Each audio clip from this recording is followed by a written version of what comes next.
like today? 49ers. Come on. Aikman is the best quarterback in football. Wrong. Steve Young. Running backs. Emmett against the Giants. Waters. 5 touchdowns last week. Receivers. It begins and ends with Rice. Period. Granted.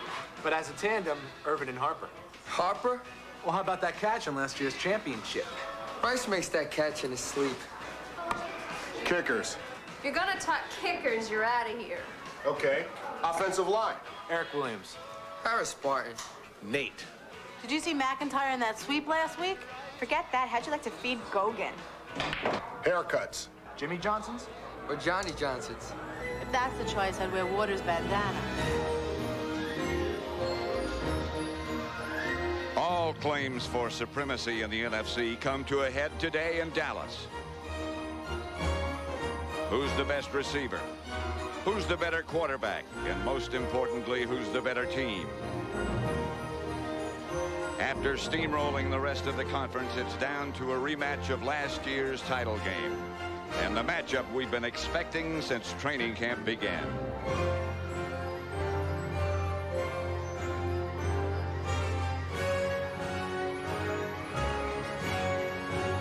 The winners advance to next week's Super Bowl, while the rest bid a sudden and final farewell to the season, and in the blink of an eye disappear, just like Gunsmoke.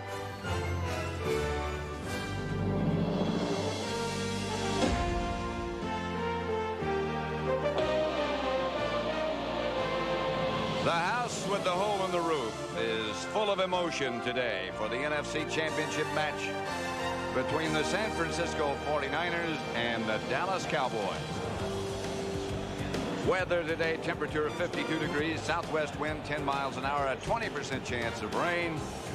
So all in all, it looks like just a great day to play football. I'm Pat Summerall here with John Madden. The Cowboys, as you know, have won this game, this matchup with them and the 49ers the last 2 times. These are the 2 best teams. How do the 49ers go about reversing that trend? Well, you know, I think they're going to reverse their game plan. The last time they came in here, excuse me, they lost. And what they did was they were trying to do all the finesse things. I think today they're going to come out and do the opposite of the things that they did the last time they played. They're going to run Ricky Waters. They're going to pound him inside. Last time they used him as a decoy. They're going to throw early to their outside receivers. They didn't do that last time. In the 13 years that we've been doing San Francisco 49er games, Pat, I don't think I've seen them as emotional as they were in this pregame today. I agree. Last Thursday night, Jimmy Johnson, the Cowboys coach, called a local radio station, guaranteed that his Cowboys would win. He said it'll be close for 3 quarters, then we'll kick their rear. What do you think? Well, I think a big part of that is Emmitt Smith. If the Cowboys are going to be successful, they need Emmitt Smith. They need a big day from Emmitt Smith. They need a healthy Emmitt Smith. And as Jimmy Johnson says, the game is going to be won in the 3rd and 4th quarter. And I think that's the key. Emmitt Smith feels good now. You know, we saw him in the pregame warm-up, and his shoulder feels fine. He has a separation. He's not taking any medication. He's not wearing any special pads. But I think the key is going to be, after he's taken hits for 3 quarters, how is he going to be in the 4th quarter? Because the Cowboys, to win the game, need him healthy, effective, and efficient. The captains have met at the center of the field. Number 12, of course, is the honorary captain, Roger Staubach of the Cowboys. We talked about this place being packed with emotion. And when the 2 teams came out to be introduced, look what happened. You talk about getting ready to play. I don't think in all my years I've ever seen that, Pat. I never have. Well, what they did is they introduced the 49ers, and they didn't run out to the middle of the field. They just stayed there in the end zone. And, you know, the interesting thing, the guy that kind of started all that for the 49ers was Jerry Rice. And that's the guy you at least expect, I think, to start something like that. He has the image of being such a, well, almost like Roger Staubach, so revered. I think that he's had enough talk about the Cowboys being America's team, enough talk about who's the best wide receiver. The last time they played, Michael Irvin had a big day. Jerry Rice did. I think that has been eating on him for a long time. Well, he admittedly says that he's been thinking about this rematch. The Cowboys have won the toss with their honorary captain. Kofor will kick off. Back deep for Dallas, Kevin Williams and Brock Marion. I think that's the fun thing about this, Pat, that everyone has been looking forward to this one. You could see this one all year coming. That the Cowboys and the 49ers have always been the two best teams in the NFC all year. You couldn't ask for anything more. This is going to be played at the highest possible level. The emotion, the championship, the Super Bowl, they are ready.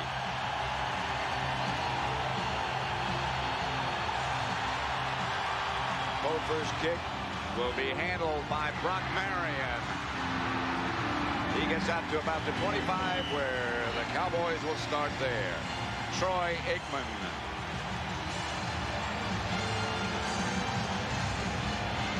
In front of Troy, the offensive line has Tuine Newton, John Giesick starting at center. Kevin Gogan and Eric Williams. A good, big offensive line. Emmitt Smith, Darrell Johnston, Michael Irvin and Alvin Harper, the wide receivers, and Jay Novacek, the tight end. So Aikman brings him out on 1st and 10 from the Dallas 25. Emmitt Smith is the lone setback. That's Novacek on the move, and Aikman will put it up. Outside Novacek. Outside the 30. A gain of about 7. Stopped by John Johnson. Here is the 49er defensive line.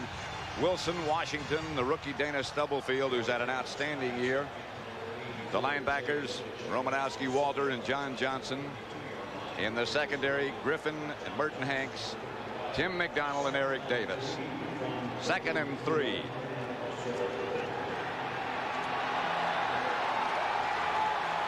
Again, the only back behind Aikman is Emmitt Smith. Emmitt tossed for a loss. First hit by Carl Wilson. That's what the 49er defense was talking about. Not only to get to Emmitt Smith, but get to him in the backfield, get penetration. And on that first play there, you see Carl Wilson get it. Carl Wilson is going to be here. Now, again, you have to keep the defense on this side. He breaks that plane. Now, watch what he does. He just comes right there. He comes to the inside, then starts going back to the outside. And there was no inside, nor was there a bounce out. Romanowski filled it inside. Aikman back to throw. They lost a yard last play. Outside Emmitt Smith. Emmitt still on his feet into 49er territory to their 43. 44 make it. Tim McDonald tripped Emmitt up. Now that right shoulder sure looked okay because you could see him picking them up with his right hand there. And again, he said last week that it affected his running style, that right separated shoulder. But you watch him move here and watch his running style, that right hand is not affected. You see how he has to keep it out there and move it to balance, move it to keep guys off, and then at the end, move it to hold on to the ball. He did all those things. A gain of 28 yards on the pass completion from Aikman to Emmitt Smith. Reverse to Harper, who can throw it left-handed for Irvin, incomplete. Merton Hanks back to break it up. That surprised no one. You know, one thing about Jimmy Johnson, he's always going to have a trick in there, and he's going to have the trick early. Watch, here comes Harper around on the reverse. They pull Big Gogan out there. See 66, see Nate Newton. He has pretty good protection. He just throws it as long and as hard as he can, but Michael Irvin doesn't get open. That did not fool Tim McDonald. Pass a little bit behind, but it was not that bad a throw. 2nd and 10. This time Darrell Johnston winds up in front of Emmitt Smith. Fake to Smith. Aikman is going to run it. Chased by Romanowski. But he gets enough for a first down. Down to the 49er 31. Now, Troy Aikman's not a big runner, Pat, but if you give him a lane, or you give him an opening, he'll do that just enough to you that you know that he's not a sitting target back there. You have to honor it. He picked up 12. I wouldn't call that a scramble. I just call it a run. It was a run, yeah. He just run and then got the first down and then ran out of bounds. Remember the last time against the Giants, he ran twice, and the second time he ran, he pulled a hamstring muscle. The opening drive of the NFC Championship game. Darrell Johnston on the move, and this is Emmitt Smith. Smith finds Tooney and Newton. Stopped by Hanks. I think on this opening drive, the Cowboys have answered some questions. You know, is one, how is Emmitt Smith, and are they going to have him in there, and is he going to be effective? The answer is so far yes. Well, they asked Jimmy Johnson earlier this week how healthy Emmitt was, and he said, I think he's going to be healthy. And they asked him again and again and again, and finally he said, hey, he's well. I pronounce him well. And that's what Emmitt said when we asked him Thursday, how are you? And he said, well, Jimmy Johnson pronounced me well. He gets the carry. Smith tripped up, tried to cut back. Still got about 3. Carl Wilson tripped him up. I think with that right shoulder, the thing that the Cowboys were worried about is that not the first hit or the second hit, but Emmitt Smith is hardly ever tackled by the first or second guy, but where he would be bothered by that third and fourth guy coming in there. 3rd and 1, and now the Cowboys will put Kevin Gogan, who normally plays guard, at left offensive end. And the fans started to chant Moose, but what Moose is going to do is lead. He's going to be the lead blocker.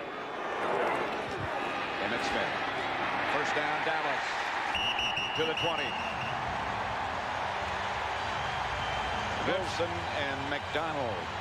And that's exactly what he did. We said that here's the Moose. They're yelling, Moose, Moose, Moose. Well, Moose is going to do his lead, and Emmitt Smith is going to get right in behind him.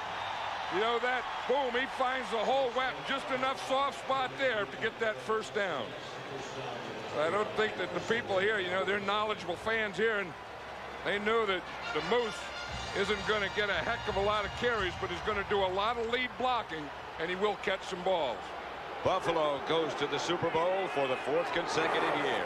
So one of these two will face the Bills. Aikman swings it out to Emmitt Smith. Close to and picks up a first down. You just don't realize how strong Emmitt is. Well, if you look at him from the waist down, you can see how strong he is. That's where all his power is. I mean, he has big, very strong legs, and he is a powerful man, and he never gives you anything to hit. Hey, this is darn near a perfect drive, isn't it? The way they started out here. Norv Turner, the offensive coordinator, calling the plays, has great mixture, run and pass, and who he's throwing it to. 1st and goal from just inside the 10. Lassick is the deep back now. The rookie from Alabama. He gets the fake from Aikman, who rolls and will throw it. Maybe. Aikman steps out at about the 5. Ted Washington of the 49ers is down on the field, Patty. Something happened. He went down right away. Let's see what happened to him if we can. Well, what happens is you'll see why Aikman runs here. You see if we can stop it here. You can see that he's looking here. He wants to cross here, and it's not open yet. So he's going to keep trying to come running out here to the right to try and find an opening. It is there, but he didn't see it. He missed it when it was right about there, and now he's at a point where it's too late to throw it, so he thinks that he can get it as close to the goal line and get it about inside the 5-yard line. That was Scott Galbraith, the backup or the second tight end for the Cowboys. It was open and waving right at the goal line. Ted Washington grabbed his left leg while he was on the ground, and he's still down and in pain. 0-0. 9:04 left to play in the first quarter in this NFC Championship game. 0-0 score. Ted Washington standing up under his own power now. They brought a chair out to help him off the field, but well, let's see what happens. You know, if you see, here he is right here, and you're going to see number 79, Eric Williams of the Cowboys, just knock him down. And Eric Williams right there, see him hit him right there? Eric Williams is so strong when he just hit you, he just kind of presses you right into the carpet. Watch it. It's right here in the middle of the screen. See that hit there? I mean, he just kind of presses everything. I think all the weight goes to that one leg after he got punched by 79. This guy is so big and so strong, it's almost scary. Yeah, he wouldn't be fun to play against. No. I mean, that he'll hit and he'll knock more guys out than any tackle in this league. Well, we've seen him do similar things to what just happened to Washington in games earlier this year.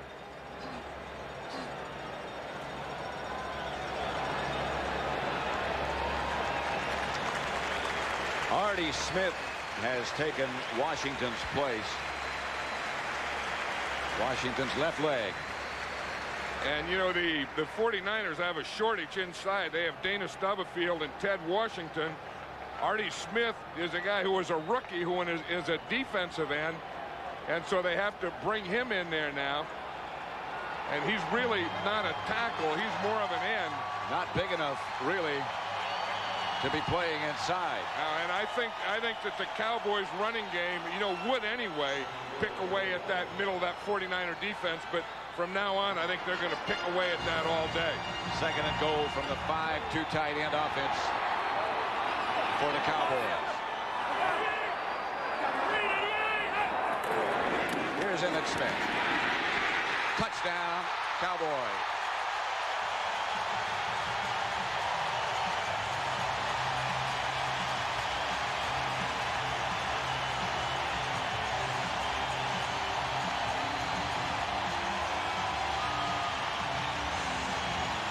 Emmitt Smith from 5 yards out behind Giesick and Gogan.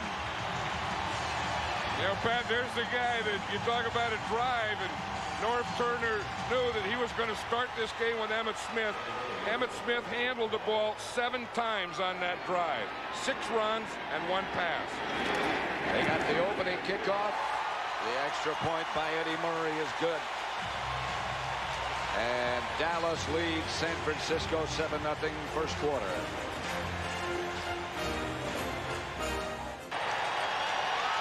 At Texas Stadium, the NFC Championship.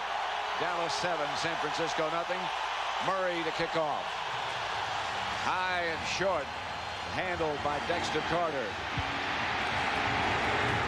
And Carter down at about the 23, but a flag on the play.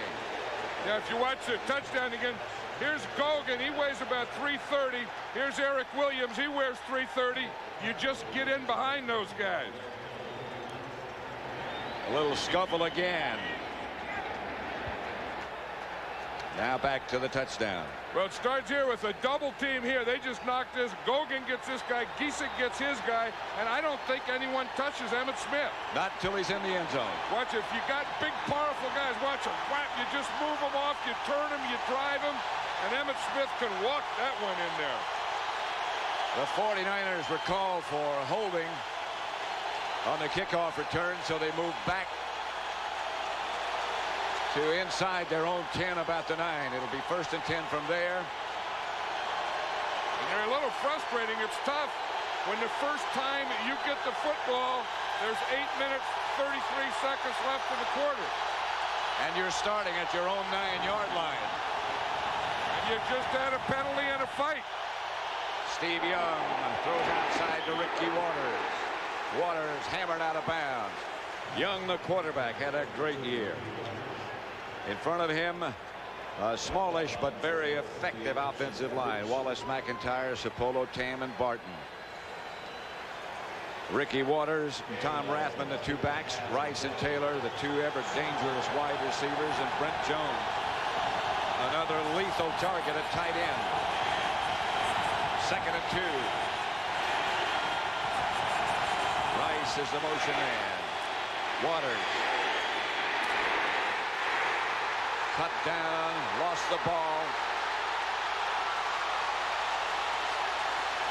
They say he was down. Larry Brown up to hit him first. That was a heck of a hit by Larry Brown. You know, when you run a sweep, those outside guys, those corners have to be what they call the force guys. When you get outside, you got the force right there. There's Larry Brown, 24. That is a heck of a force. Of course, the ball came out after Ricky Waters was down, and the officials, you know, they were pointing to the ground. The ball was dead. He lost 2. 3rd and 4. Young to throw. Young to run. Doesn't get it. Jimmy Jones.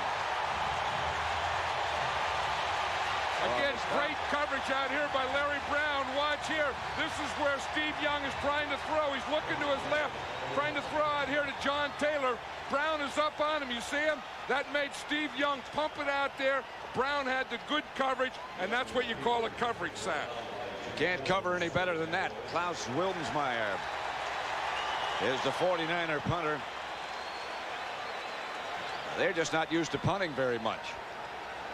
You know, we were talking to Jimmy Johnson the other day, and he said he looked at all the 49ers punts all year, and all year, they're 16 games, they've only had 15 punts returned against them. And there's a penalty on that last play. And if the Cowboys, I think, were trying to decide, Jimmy Johnson was, whether to accept or whether to force that punt. Yeah. I think he wants to find out what the penalty is and how many yards. Personal foul. Unnecessary roughness. Number 80, offense.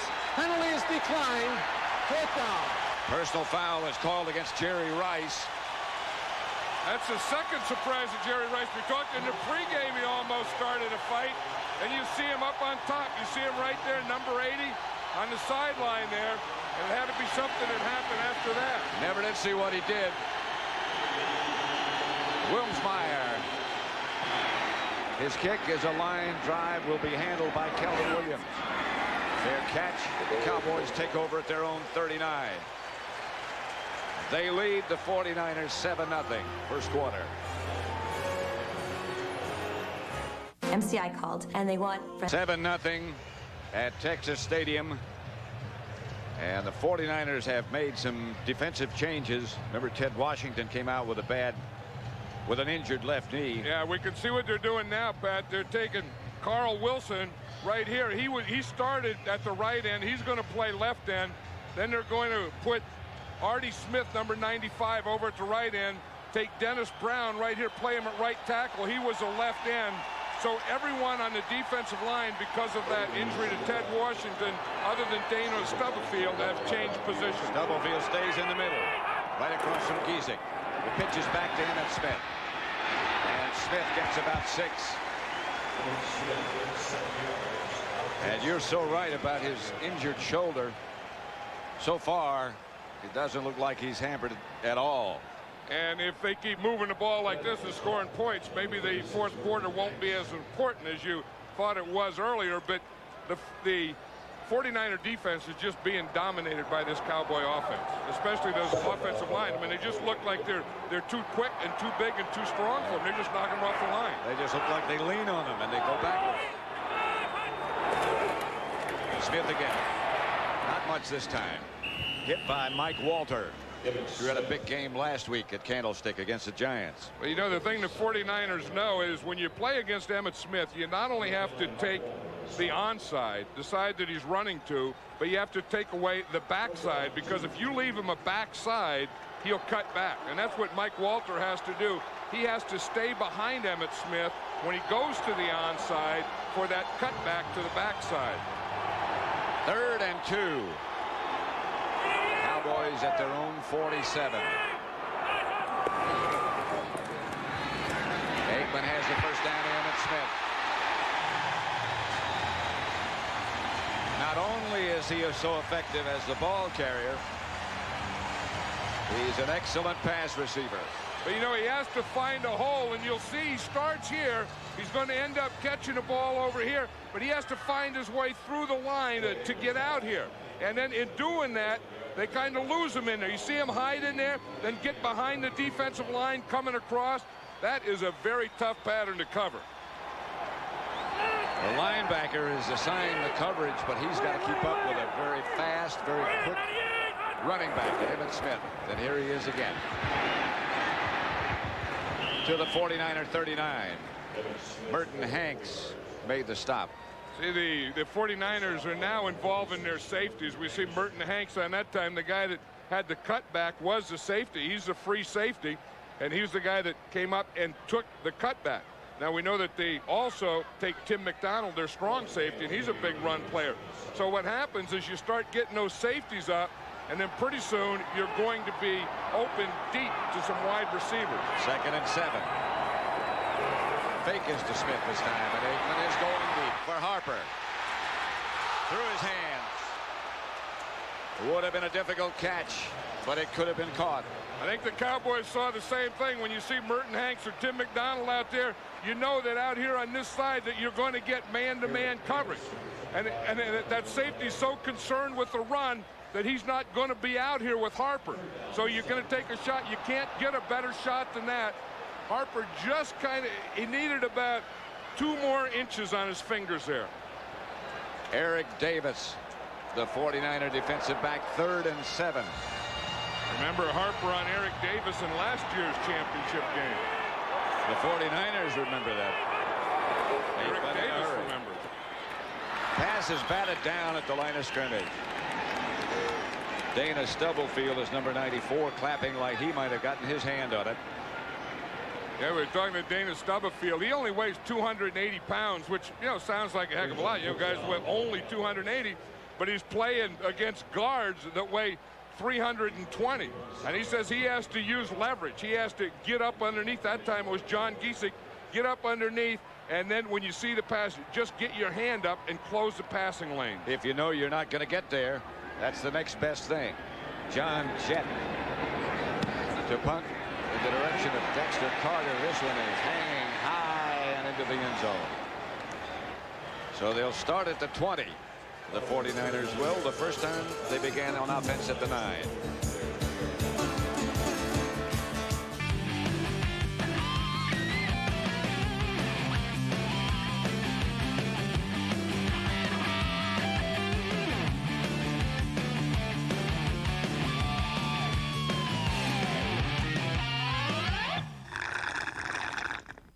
The 1994 Camaro. What else would you expect from the country that invented rock and roll?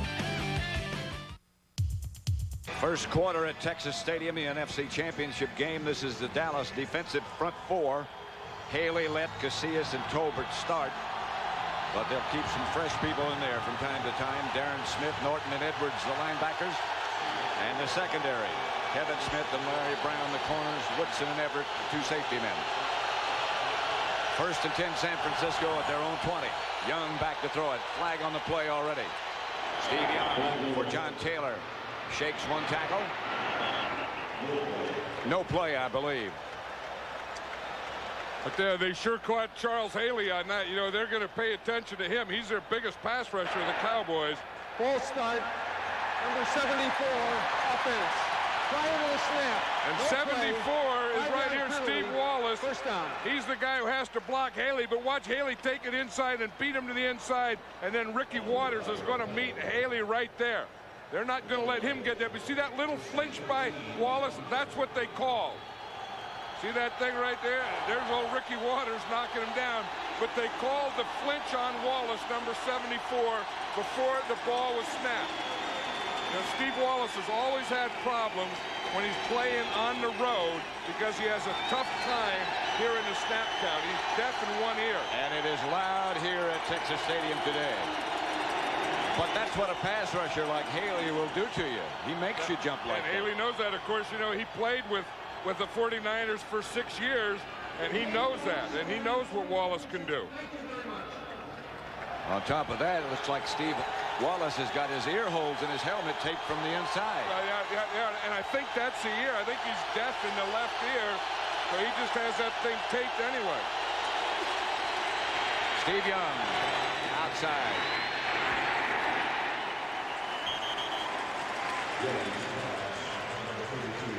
The report from the 49ers as Ricky Waters makes the reception on Ted Washington, who was injured earlier. His knee and his ankle are both injured, and he is as was said to us, in excruciating pain. Yeah, and that's just one of those things that it's a turf injury, artificial turf, where he was just kind of pressed to the ground by the strength of Eric Williams. Second down, about 9. Steve Young back to throw. Rice. 49ers get their first down at the Dallas 37, at their own 37, beg your pardon. Yeah, we were talking about Steve Wallace here and being deaf in that left ear. Charles Haley, the best pass rusher, and what they're going to do is they're always going to help him. They're not going to let Haley beat him. Watch, you see, he takes the outside, and watch here. Ricky Waters comes and chips him off, see? Then knocks him right back into Wallace again. They are not going to let Charles Haley go unmolested without 1 or 2 guys to get to Steve Young. First and 10, 49ers. Ricky Waters outside the 40, about the 42. Stopped by Casillas. Ricky Waters was saying he was talking to his dad this week, and he and his dad figured out the game plan for this week. And what the game plan is to run right at him. As he said, you know, take the wood to him in the first half, then in the second half, bring out his moves. His straight arms, his spinners, do the finesse stuff in the second half. But take it to him in the first half, soften him up, use your moves in the second half. Bring that full load of wood. Here's Young. In the pocket. Gets it to John Taylor, and Taylor swings into Dallas territory to the 40.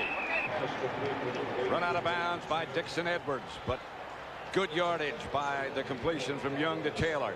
Now watch, you know, we talked about Charles Haley and what he can do and what Steve Young has to do to throw the ball. See, he gets a little double there. He grabs John Taylor, goes inside of Steve Wallace, and watch him hit Steve Young just as he throws the ball. That's what he was saying the other day. He said, I don't care if he throws it or not. We have to knock Steve Young down and make him know we're here all day. We have to rattle him. First and 10. 19-yard pickup on that completion. Here's Young to throw it again. They fake a screen pass, and Steve Young has got all kind of room to run. Down inside the Dallas 25. He goes out of bounds. First down, San Francisco. Rathman with a good block. You know, that was Charles Haley again, Pat. They were trying to throw a screen pass to Mark Logan. Charles Haley stopped his rush and came off on Logan. And then Steve Young was looking out to his left to Logan. Watch Haley right here. He's going to start. Logan's going to come out here and try and get a screen pass. Haley's going to drop off with him. See him rush? Now watch, he sees the screen here. See, and he goes back, and he gets between Young and Logan, so Young had to run to the other side. And turned it into a 49er first down. Here's Ricky Waters inside the Dallas 20 to about the 18. Haley around his ankles. You know, and Haley has a bad back that everyone knows about. In fact, he's going to have surgery on that back after the season, but he can just get ready. He said, I can get ready for the 49ers. I don't care about my back. I'm not going to be worried about the back. Well, everybody knew about the bad back. He told us something the other day I didn't know about. He's got a bad knee to go along with it. And he has one leg shorter than the other. That's why he walks sideways. But he can play. He's 6'3" on one side and 6'4" on the other. To Rice. At about the 10. Now, this is a heck of a drive by the 49ers, though, running and passing. Again, they know that they want to get the ball to Jerry Rice and to John Taylor, and that's what they're doing on this drive. Like Mike Shanahan said, that's what we have to do. We have to get the ball out there. The heck with fooling with, you know, tight ends and backs and that stuff. Rice and Taylor are going to have to be the guys that beat them in the passing game today. 5 passes, 5 rushes. That's the kind of balance the 49ers are looking for. It's first and goal. Waters and Rathman. Ricky Waters, who got 5 touchdowns last week, nudges ahead for about 3. Well, see, that's what he said. He's just going to take a boom. He's just going to go straight ahead. No finesse. That time he ran right into his own guy. Guy McIntyre's left guard. That's the end of the first quarter with the score. Dallas 7, San Francisco nothing. Dallas leading San Francisco 7-0 as we begin the second quarter. Pat Summerall with John Madden. Charles Haley, who was in almost every play involved in some way on this 49er drive. Just stopped by for a visit in the San Francisco huddle. I would love to have heard what he said when he was in their huddle. Maybe it wasn't a social visit. Here's Steve Young. Good. Tom Rathman, and Rathman lunges into the end zone. Touchdown, San Francisco.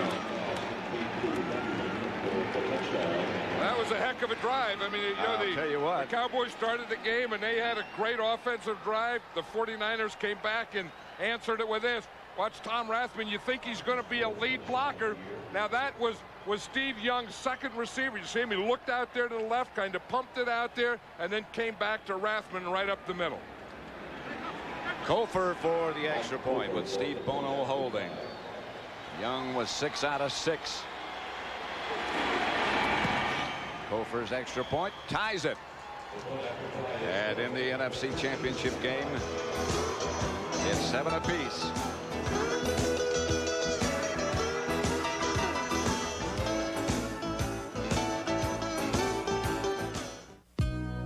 Game summary is sponsored by McDonald's.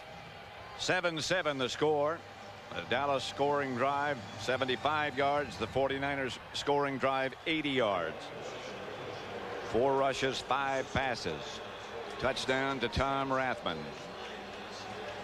Hey, one thing we have a lot of things in this game, but one thing we have is true fullbacks with Tom Rathman on one side, Daryl Johnston and Moose on the other side. Kofer's kickoff will be handled deep in the end zone, and Kevin Williams will stay there. Yeah, if we look at the touchdown again, we'll see that Steve Young is going to look to his left. And if we can stop it right here, he's looking right here at Brent Jones, who's covered by Dixon Edwards. Now he has to come off of that, and then he looks right down the middle, and he finds number 44, Tom Rathman. See him come off? He was looking there first. Comes back to Rathman, who looked like he was going on a lead block, and he was wide open in the middle. Norton finally picked him up, but too late. The 49ers even things at 7. Dallas first down at their own 20. Aikman going right to work. Passes to Harper, complete. First down Dallas. For a report on the physical condition of Ted Washington, let's go down to Jim Gray. Okay, Pat, thank you very much. The report is not good. Dr. Michael Dillingham of the 49ers tells us that Washington has suffered a fractured left tibia plateau, which is just below the knee. He is immobilized. He's in a splint. He's in excruciating pain. He obviously will not return, so the news is not good. Back upstairs to you, Pat. Not good indeed. Thank you, Jim. 1st and 10. Dallas at their own 36. Aikman again will throw it. Incomplete. Irvin coming across the middle, but the 49ers had that one diagnosed well. Yeah, you want to see, we were talking about Eric Williams. Watch his first move. This right hand comes boom right up to the face every time. That's not a bad move. I mean, you got to get your big arms out there, and you see the hand, the right, and then the left. And he gets him right to the face of that guy, and then he moves his head. Then he gets the pass rusher's head turned, and he's probably right now, I think, the toughest tackle to rush against in this league. Certainly the strongest. Emmitt Smith, 2nd and 10. Emmitt out of bounds at about the 40 by Larry Roberts. You know, he's so big and so strong that when he just gets his hands on you, I mean, just watch Eric Williams again on this play. He's going to block number 91, Larry Roberts. But when he hits him, I mean, they just kind of go sideways and flop around in circles and stuff, and he doesn't really tee off on things. He just kind of hits you and pushes you, and when he does, you just kind of go backwards and sideways. It looks like he's not almost effortless, but people come flying away from him. I think right now he's the best offensive tackle in football. 3rd down, Aikman back. Pass caught by Michael Irvin in 49er territory. 1st down, Cowboys. And remember last time they played, Michael Irvin had a big day, caught 12 passes. This is the first one he caught today. Here he is out here. You know it's just a matter of time. if you play off him like this and you let him have that much cushion, he's just going to take that little out or comeback, and Aikman can throw that thing perfectly. I mean, Aikman has a strong arm, a quick release, all those things that a great quarterback has to have. 1st and 10 for Aikman and the Cowboy offensive unit. Fake to Emmitt Smith. Aikman. Novacek. Another first down. Eric Davis, the defender. You know, both these teams could do this to each other. I mean, they're so fun to watch play offense. I mean, you could go from a Harper on one side to Irvin on the other side to Novacek to Darryl Johnston. Then you can take Emmitt Smith. You can run him. You can throw to him. If you like offensive football, this is one great game. And this man's team, George Seifert 49ers, have just as many weapons. Aikman is 7 out of 10. Smith. Inside the 35, stopped by Romanowski after a pickup of about 4.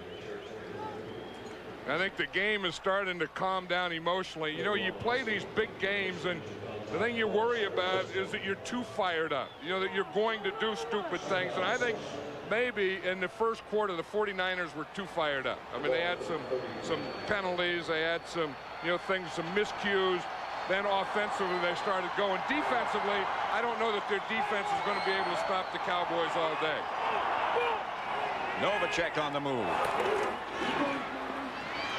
Aikman to Emmitt Smith. Inside the 49er 20, down to about the 16. First down, Cowboys. Eric Davis knocked him out of bounds. See all those things a great running back has to do, Pat. I mean, you know, he has to, now he wants a break here, but he has to be able to get open, catch the ball, move, you know, move his legs, move his head, move his body. Then even throughout that, switch the ball from the left hand to the right hand so that the ball is towards the sidelines. And then he has to take a little breather. And he's replaced by Derek Lassick. That was one of the things that Jimmy Johnson said he wants to do, is play Emmitt for a whole game, but give him breathers. Aikman. Incomplete. Intended for Irvin. It was in the basket. It just didn't stay there. Well, you know, Irvin is so big and so strong that he usually wins these battles. This time, number 25, Eric Davis wins the battle. I mean, Eric Davis gets in there, has that left hand a little behind, maybe gives him a little push, gets that right hand up in front of his face and eyes, and you know, it's tough out there. I mean, it's tough out there being man-to-man on an island, and you have to do some things. Maybe he did push a little, maybe did grab a little face mask, but if you can't do those things, you can't cover Michael Irvin. It's impossible. 2nd and 10.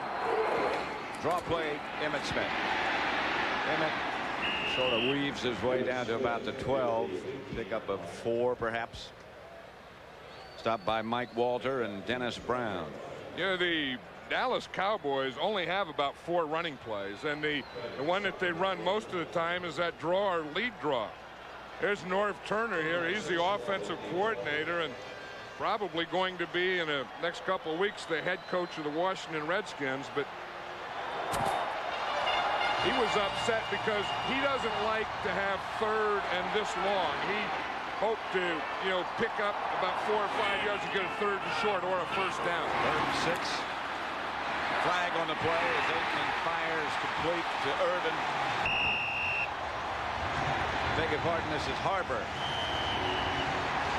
How did he get that ball in there to Harper? There looked like there were 6 or 7 red shirts there. I mean, that was an amazing thing how he zips that. I mean, we know he's quick. He's a great reader. He sees things, but look at those defenders there. I mean, he threw it in front of one and back of one and the side of the other. Offside. Number 94, defense. Penalties decline. First down. Penalty decline. Look at it again. Well, Harper's running a slant. Now you see his move to Eric Davis. He took that left hand and just put it right to Davis's face, and he has to hit him right there before it gets to the safety. He has to get him just beyond Davis before he gets to the safety, and then a whole bunch of other guys right in there. That ball on the way a long time before Harper ever took a look. 1st and goal with the 4. Darryl Johnston, touchdown. The Cowboys capture the lead.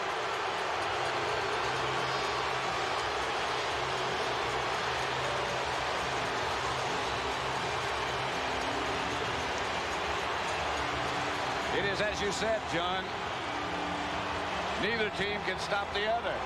No, and that's what Emmitt Smith does, too. You know that when they get down here, they're going to give the ball to Emmitt Smith. You know, here's Emmitt Smith. They're not going to give it to Daryl Johnson. He's the front guy. He's a blocker. See, everyone goes out with Emmitt Smith. They all over pursue. Boom, they just hand it to Daryl Johnson, and wow, he's right in the end zone. Murray's extra point is good. 11 plays, 80 yards. And the Cowboys have the lead in the second quarter, 14-7. Of the NFL season. The Little Caesars 10th anniversary all Madden team. All guts and glory. We look forward to it. Here they go on the kickoff. Dexter Carter started at about the 2. Gets to about the 23. Yeah, Pat, let's watch Nate Newton. You know, we talk about guys that are on an all-Madden team. This guy is every year just for the type of things that he can do like this. Down around the goal line, boom, you just take your guy, drive him. Daryl Johnson just sees big old Nate and gets right in behind his backside. There are a lot of reasons for Nate to be on the all-Madden team. I think it's kind of what it's all about. I mean, Nate Newton, a guy who's a free agent, came into this league, was cut by the Washington Redskins, backup player, built himself up to a starter, now a Pro Bowl player. That's what it's all about. And he can cook. And he can eat. Ricky Waters.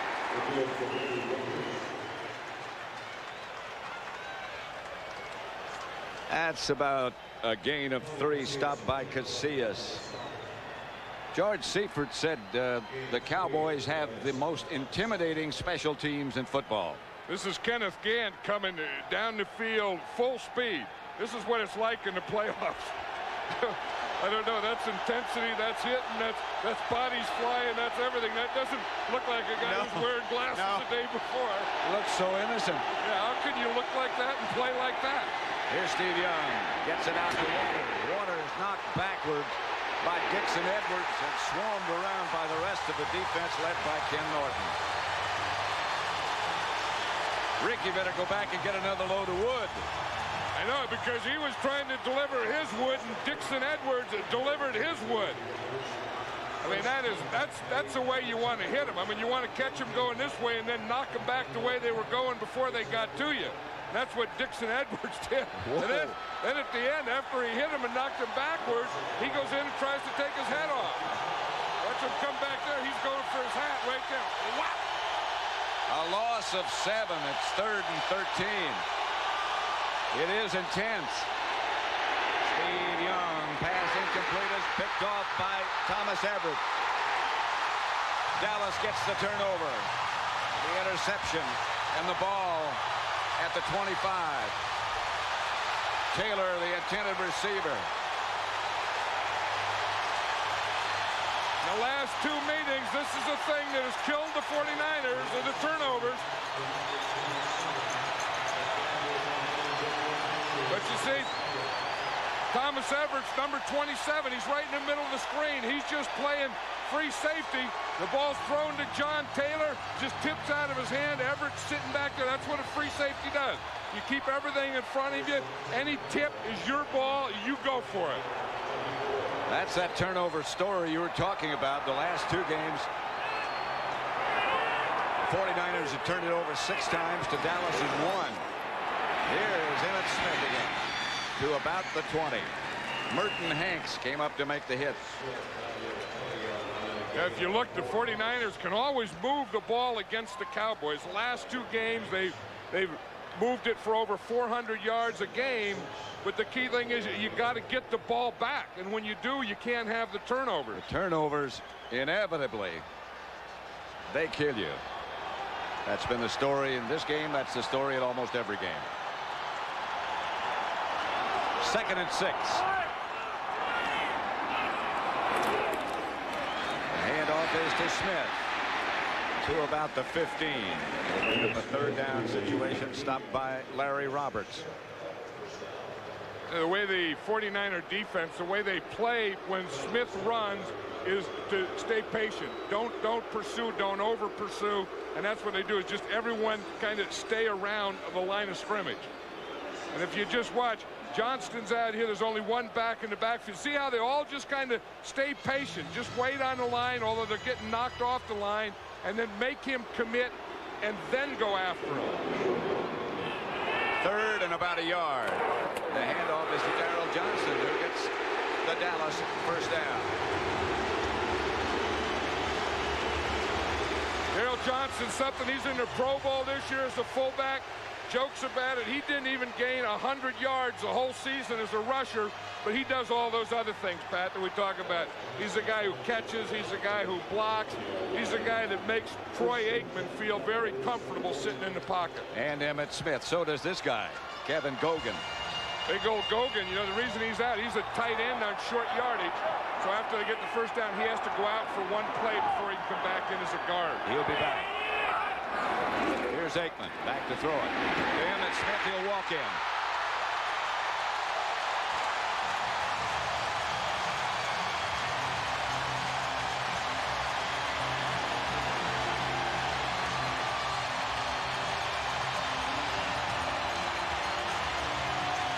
Dallas 20. San Francisco 7. Well, if you were wondering how Emmitt Smith is, or if they're going to use him today, or if he'll be a factor, I don't think you have to wonder anymore. Nope. They get the turnover, and they get the points as a result of it. Murray for the extra point. That's why Jimmy Johnson can guarantee victories. Yeah. A play like that. Murray's extra point is good. It's 21-7. 6:04 left to play in the first half. 21-7 Dallas. 6:04 left to play in the second quarter. And these are the kind of numbers, once you get inside that 20-yard line, they've had it 3 times. They've gotten touchdowns each time. And the other thing you like is a good special teams play like they had in Gantz getting ready for, then a turnover. Then after you get the turnover, it's what you do with it. You get 7 points out of it. High and short, Murray's kickoff handled by Dexter Carter. Cowboys down in a hurry. Carter does well to get it out to about the 23. Let's watch and see how Emmitt Smith was so open. Here's Emmitt Smith. Here's Jay Novacek. Novacek comes up here. Smith gets right in behind him. Novacek comes out here. All the defense comes out here. And then Smith comes right into the middle, open freight. But if we could just bring it down here and kind of stop it now, we'll see that everyone is here on Novacek and no one is here on Smith. That is an easy one. First down, San Francisco at their own 23. Young back to throw it. Under pressure. To about the 26. Stopped by Casillas. See, this is where a game changes. Once you get a turnover, you get a couple touchdowns ahead. Now the defense, and this Cowboy defense is not a dominant defense, but now they're playing downhill. The 49ers have to play uphill. The running game, the time of possession, the ball control, those things that don't make as much sense now. The Cowboys are just going to tee off on it. 2nd and 7. Rice split out wide to the right. Taylor left. Batted away. Incomplete. Leon Lett got the big hand up and knocked it down. Well, that's why they call Leon Lett Big Cat. If you watch Big Cat, he's going to be hanging on Steve Young as he throws that ball. He makes a head slap. He has a double team. He takes Jesse Sapolo, pushes him into the backfield, and just as Young throws that ball, watch that left hand come up on Young's neck, and he just whaps him to the ground. And Haley got his hand up and batted the ball away. Lett was close. That's what made the ball go sideways was Haley. Haley will disrupt more plays than any guy in this game. 3rd and 7. Here's Young back to throw it. Incomplete, intended for Rice. Kevin Smith, the defender, but there are a lot of white jerseys around. Hey, right now, the Cowboys have the 49ers just where they want them. They got them on their heels. They got them going backwards. And the emotion of this game has been taken over by the Cowboys. Wilmsmeyer back to punt to Kevin Williams. Good kick. Williams retreats to about the 22. Cowboys will take over with 4:58 left to play in the first half. They lead by 2 touchdowns. Did you reserve the car with Hertz? Not exactly. 58 left to play in the first half at Texas Stadium. Michael Irvin working on Emmitt Smith. That's what teammates are for, Pat. You just do that in the huddle. They have those timeouts. You got to get the guy warmed up, ready to go. Stretched out. You wonder how Michael Irvin knows how to do that. Let's see if it works. See if they hand it to him and see how he runs with that stretch job. Aikman fakes to him. Over the middle to Emmitt Smith. Stopped by John Johnson, but a pickup of 5 or 6. You know, George Seifert had a word for the time that Troy Aikman gets. He says he has great separation. In other words, the distance from the line, the defensive line, to the point where he's throwing from, as he said, is probably the biggest separation that any quarterback in the league enjoys. Part of that's Emmitt Smith running, and a big part of it's the offensive line. And the third part is Troy Aikman. Right. Here's Emmitt Smith. And Emmitt nudges ahead to first down yardage. Stopped by Mike Walter and Bill Romanowski. But he got enough to move the sticks. Excuse me. No, I was just going to say, I think that's a good sign when you see Emmitt Smith, who we know has a separated right shoulder, when he's picked up, when someone helps him up and he gives him that right hand and lets him pick him up with that right hand, you have to believe that that right shoulder's okay. Well, I think when they keep the right hand and give you the left hand, then the right shoulder's bad. We were told he's not wearing any kind of unusual shoulder pads today. So when Jimmy pronounced him well, Jimmy Johnson, he got well. Blitz coming at Aikman, but what a catch by Harper.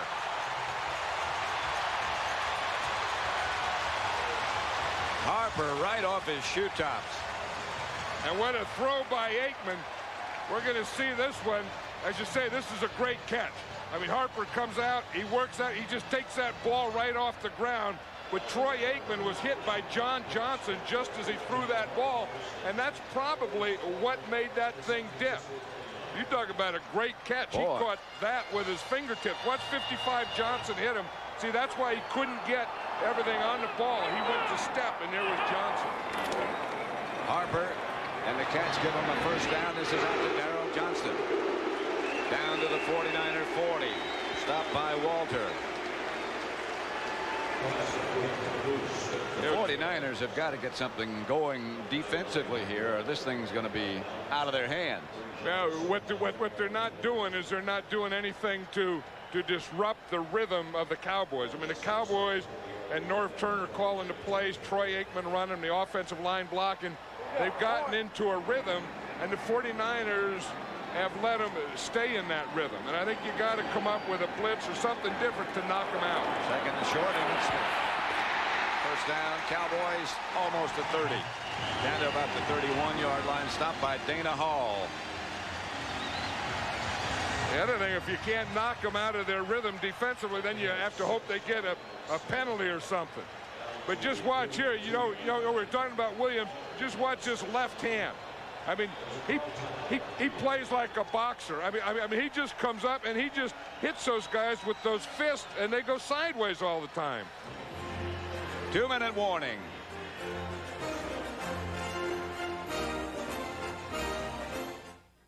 Hey, the Miss Perfect pageant. 2 minutes left in the first half. 21-7 Dallas, and the Cowboys are on the move. Pat Summerall with John Madden at Texas Stadium, the NFC Championship. Both teams have all their timeouts remaining.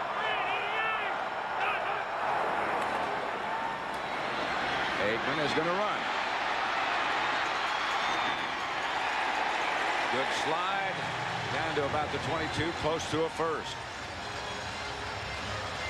Like he might be a half yard short. Yeah, you don't know what to do. You know, again, here's Eric Williams, so you want to rush him up the field. Now, in doing that, you're going to give a big lane here to run. If we can just look, this is what Troy Aikman sees. You see Eric Williams taking, we can just stop it now. You see, once he has his guy here, the next guy's there. Look at that big running lane that he has. He has to take that, even though he's not a runner. They need a half yard, and Johnson will get that. Stopped by Stubblefield. You know, after a good play, you know, we saw Eric Williams make a lot of these big plays. Then during timeouts, they just water themselves down.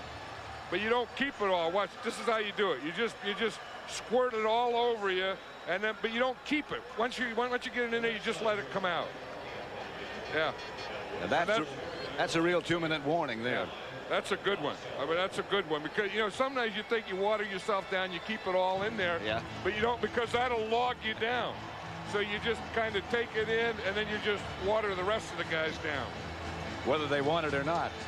Yeah, because when you're a guy like Eric Williams and you weigh about 335 pounds, you don't want to get loggy. The winner of this game to face the AFC Championship Buffalo Bills. 4th consecutive year for Buffalo. Congratulations to the Bills. And right now there's just 3 teams. Started out with 28 all going for this. Buffalo Bills know they're in it next week. Of course, the winner of this game will leave tomorrow. If the 49ers win, they're going to leave right from here to go to Atlanta. If the Cowboys win, they'll leave tomorrow to go to Atlanta. That was a Cowboy timeout, so they have 2 left now. Emmitt Smith behind Aikman. Aikman has Novacek. Novacek has a Dallas touchdown.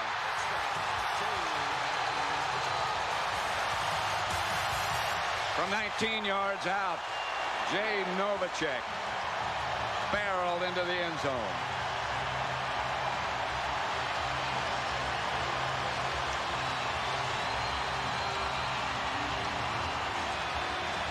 Again, that's Jay Novacek, that's Troy Aikman, but I'll tell you, this offensive line of the Cowboys is manhandling that 49er defensive line.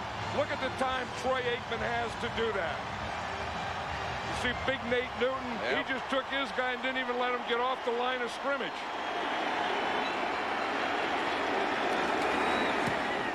Eddie Murray's extra point makes it 28-7.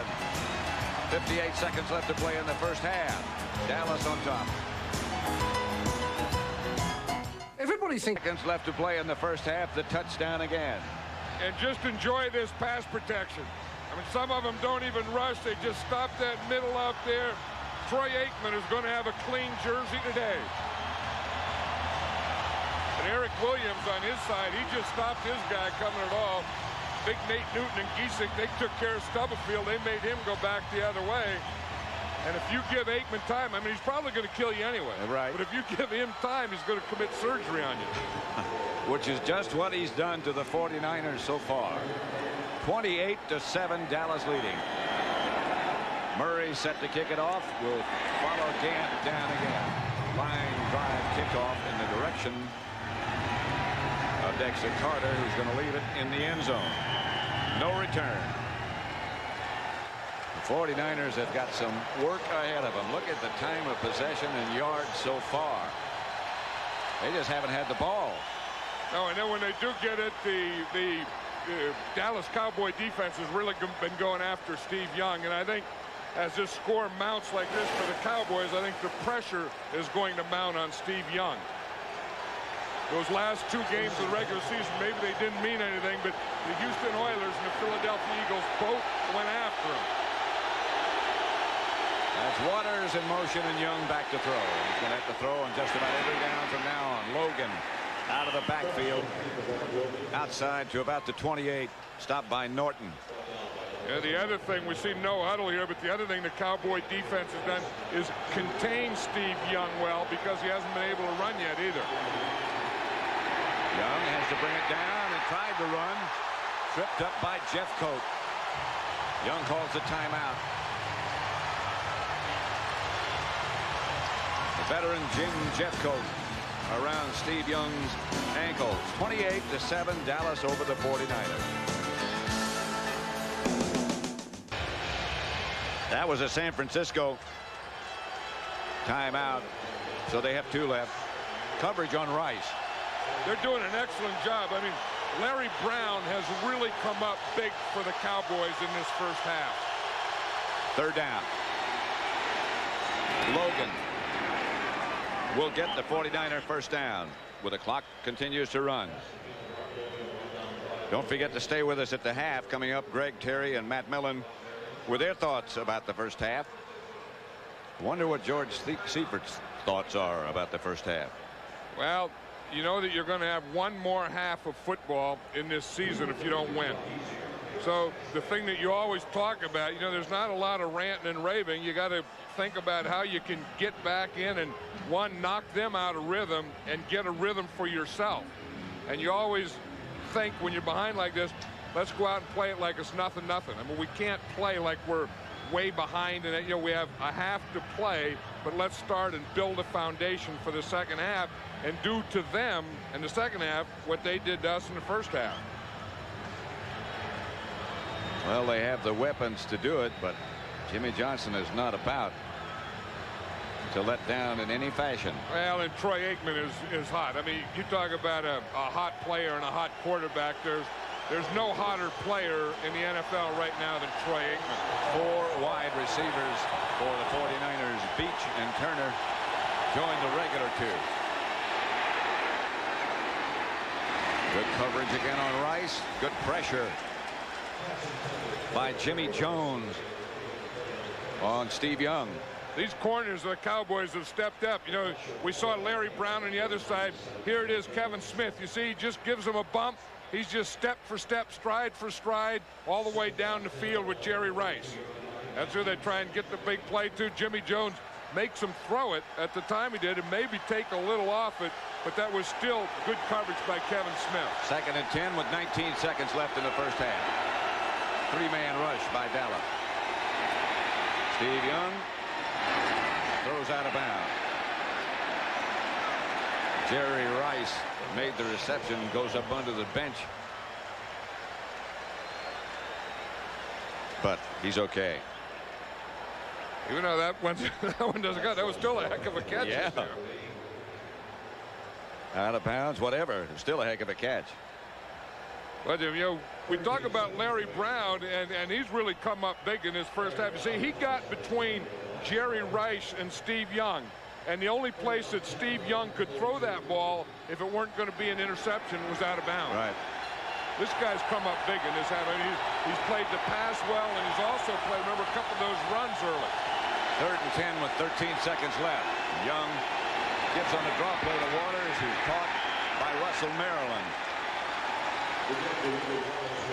Maryland hurt his ankle earlier.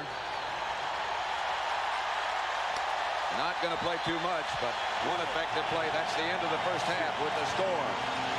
Dallas 28, San Francisco 7.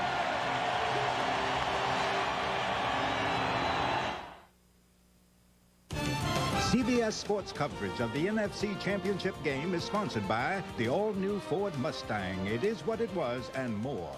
Miller Lite, great taste, less filling. Can your beer do this? Cellular One, clear across America. And by the American Express card. Don't leave home without it. This was Super Bowl 27. Los Angeles was host to the National Football League's Sports Spectacular. But even before the players took the field, NFL Charities was already creating a lasting legacy. NFL owners met with community leaders and voluntary organizations. The vision was to build an NFL youth education town. Commissioner Paul Tagliabue. We've made a commitment to work with the young people in the community here to give them opportunities that every young child should have. You know, it makes me feel good to see that the National Football League and the players have chosen to get involved in South Central Los Angeles and the Compton area. With the help of Garth Brooks and the United Way of Los Angeles, the NFL has given children more than a new youth center. They have given them a chance. I've been working to improve my SAT scores for high school.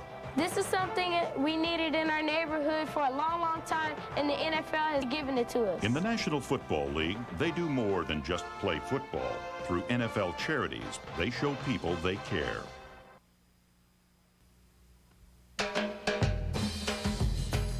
You've heard. Back to Texas Stadium, everyone. We're at halftime of the NFC Championship battle, and the Cowboys are winning the battle 28-7 as we take a break between halves. Welcome back, Greg Gumbel, along with Terry Bradshaw and Matt Millen. Matt, you made the point a short while ago that the Dallas Cowboys came out and played this first half the way the 49ers wanted to do it. It's funny, they did exactly what the 49ers had to do. Come out fast, throw the football, move it around, get some momentum, get the crowd out.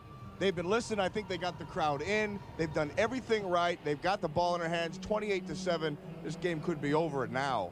Yeah. What do you think? I don't think the game's over. This offense of the 49ers, Greg and Matt, it's just too explosive. And if there is a team that can come back from 28-7, it certainly is the 49ers with all the weapons that they have. Steve Young, Taylor. You know, one thing that has happened in the first half, Matt, Ricky Waters now is a non-factor because passing is the name of the game in the second half. The total dominance, though, by the offensive and defensive lines of the Cowboys is just absolutely incredible in the first half. And if they keep that up, I mean, I'm most impressed. 49ers looked good on their scoring drive earlier. Yeah, you know, we said those first few plays were really the key. This was their second scoring drive. And if the 49ers are to come back, Steve Young has got to show this. Looking to his left, looked to his tight end, looked to his wide receiver, came back and found his third man, Tom Rathman. The key here is not that he threw the touchdown pass, but that he had an angle to run. He pulled it up, kept his poise, and that's what he'll need in the second half. Now, there is no question the Dallas Cowboys have controlled both sides of the offensive line, and Emmitt Smith has been the primary beneficiary today. Yeah, you got to look at the center, Giesick, outstanding job. Newton, the guards, Tuanay, Williams. I mean, all of these guys have just done a beautiful job. There's Emmitt Smith for a little touchdown pass, but they've totally dominated the defensive line of the 49ers. All right, Terry and Matt, the winner of this game goes on to Atlanta 1 week from today, and there they will meet the Buffalo Bills, who today knocked off the Kansas City Chiefs. The Bills earning their fourth straight trip to the Super Bowl. 30-13 was the final score. Thurman Thomas, 186 yards and 3 touchdowns in the Buffalo victory today. Now, while the football season hurtles to its climax, the winter sports season is about to reach its peak. Soon, we'll be on our way across the ocean to a land where snow and ice are a way of life.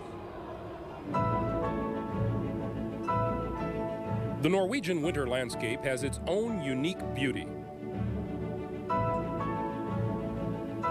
Its relative proximity to the Arctic Circle assures that Lillehammer's climate is as cold as its people's hearts are warm.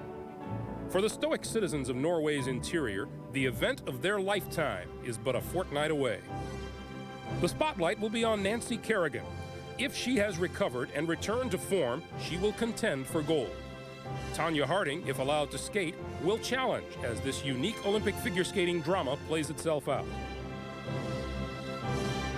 Brian Boitano returns, hoping to recapture the glory of Calgary.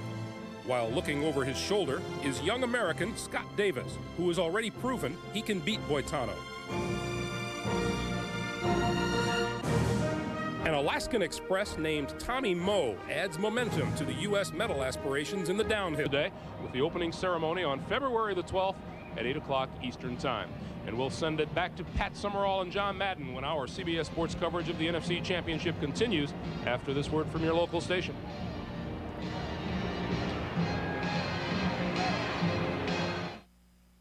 $900,000. People are getting killed for it. Jessica and an old friend team up to catch a killer. That is one gutsy broad. An all-new Murder, She Wrote.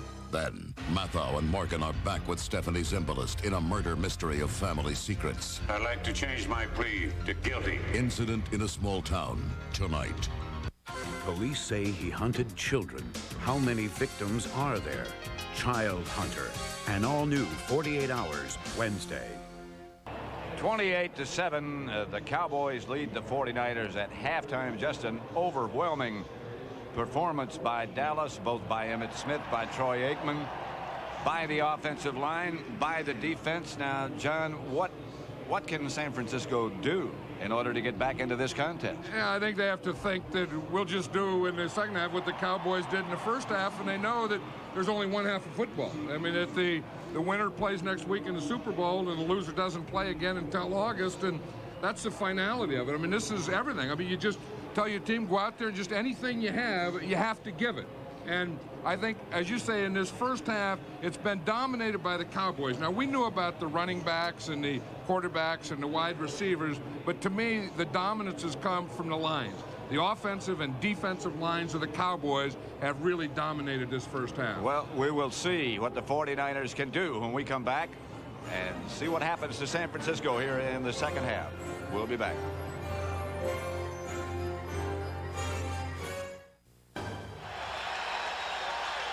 Back at Texas Stadium, ready to start the second half. The Cowboys kick off. Eddie Murray will kick to Dexter Carter. Logan back with him. 28-7, Cowboys leading. It's going to be Logan. He is cut down by Vanderbeek at the 21. Halftime statistics. Well, you know, we talked about dominance, and the statistics show it. First downs, 19-6.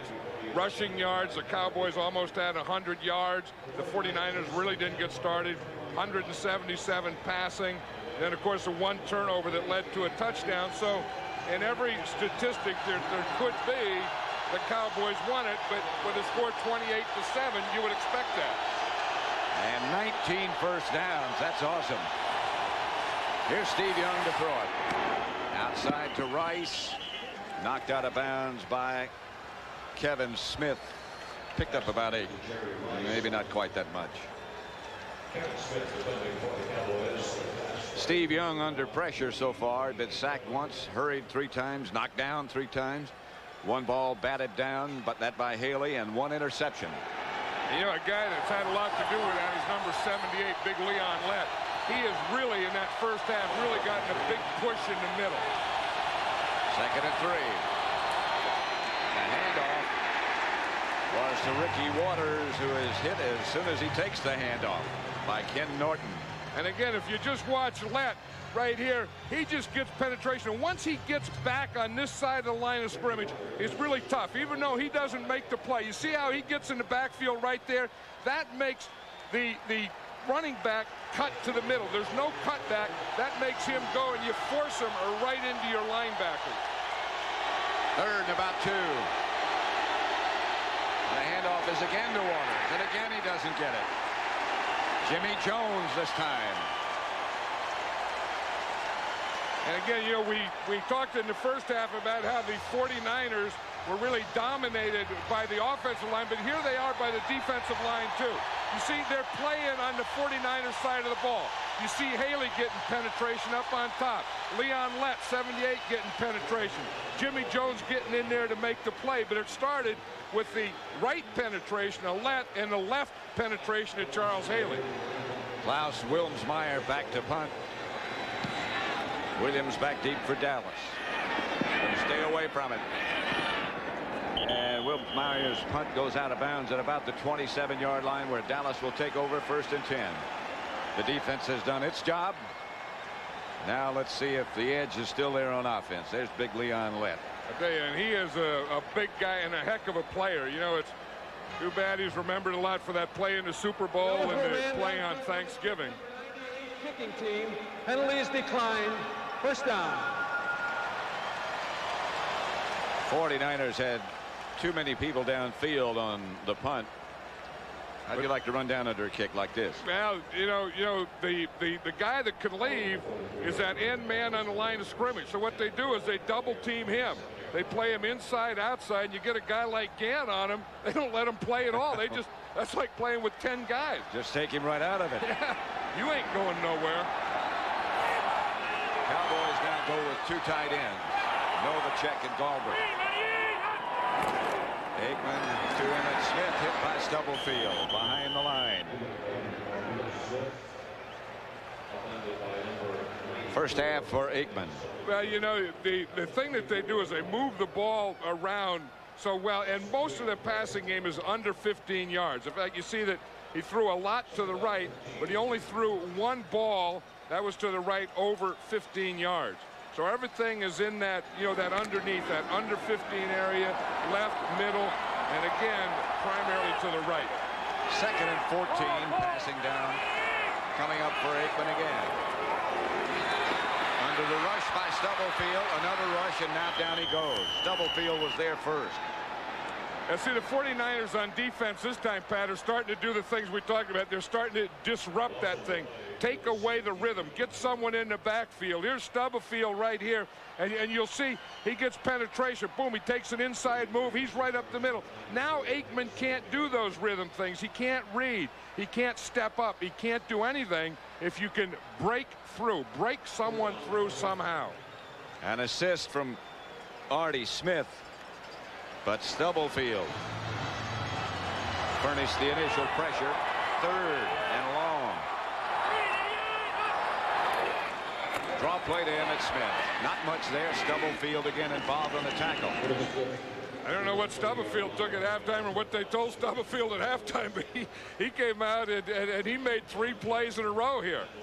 He got through there on the pass rush just before that. They tried to run a draw right at him, thinking he would run by it. He didn't run by anything. They were saying to us, the 49ers were yesterday, that he has approached his rookie year in a more mature fashion than any rookie they've ever seen. Studying, learning new techniques. Jet back to punt it. George Siebert said he does everything like a professional. Jet's kick is good. It's going to be handled by Dexter Carter. And the 49ers will take over at their own 44. Dallas still leads it 28-7. If you want to... 3rd quarter, Dallas 28-7 over San Francisco. Pat Summerall with John Madden. We appreciate it. Rice comes wide left. The 49ers have to make something happen. And soon. Young goes back to throw, going deep for Rice, and he's got it. Lost it. Brown closed fast. Rice had the ball and dropped it. You know, I think if there's been one underrated player on this Dallas Cowboy team, and they have a lot of players, but it's been this guy, Larry Brown. I mean, all year he's been a solid guy. Maybe a lapse here and there, but I think that of all the guys you talk about who plays well, who helps him win, Larry Brown has been quietly effective. That was perfect timing. And Rice had the ball and Brown just knocked it away. Right, and Larry Brown is saving his best for the championship game. This is the best he's looked. Steve Wallace is number 74, limping to the side now. Harry Boatswain has taken his place already. Steve Wallace. He's had an outstanding year to cap off many outstanding years.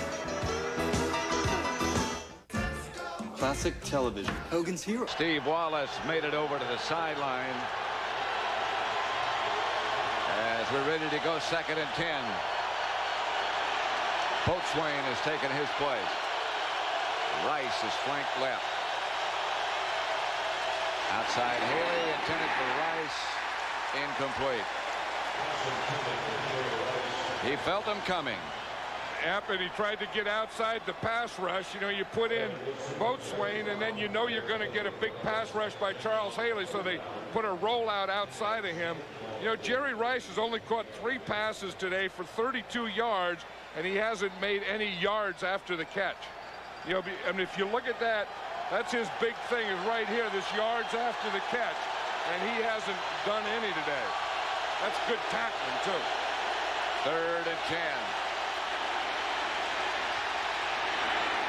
To Waters. He struggles to get out of bounds at about the 46. Not enough for a first down, and the 49ers will have to punt. By the way, when Dallas gets the ball, Troy Aikman took a shot to the head a moment ago on that last series. We might see Bernie Kosar at quarterback. He's loosening for a series till they can check and see how Aikman is. Klaus Wilmsmeyer back to punt. This is a dandy. Williams, fair catch at the 10, backs up to the 9 where he is stopped there. Aikman, a shot to the head, may not be back.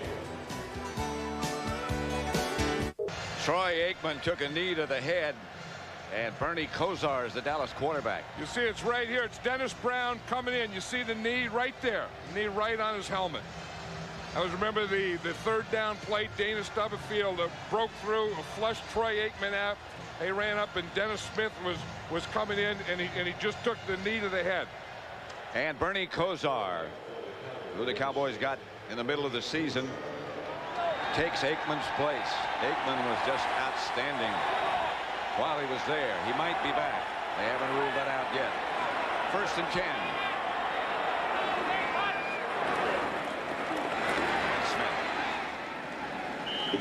From the 49ers, word that Steve Wallace has a sprained right knee.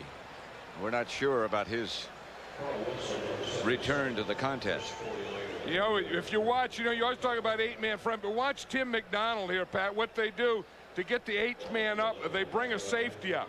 And you see him come up there. They know that Kosar's in. They have him backed up. They know that they're going to run, so they want to gang up on the run, and that's the way you gang up on it, with your strong safety to make 8 men up. 2nd and 8.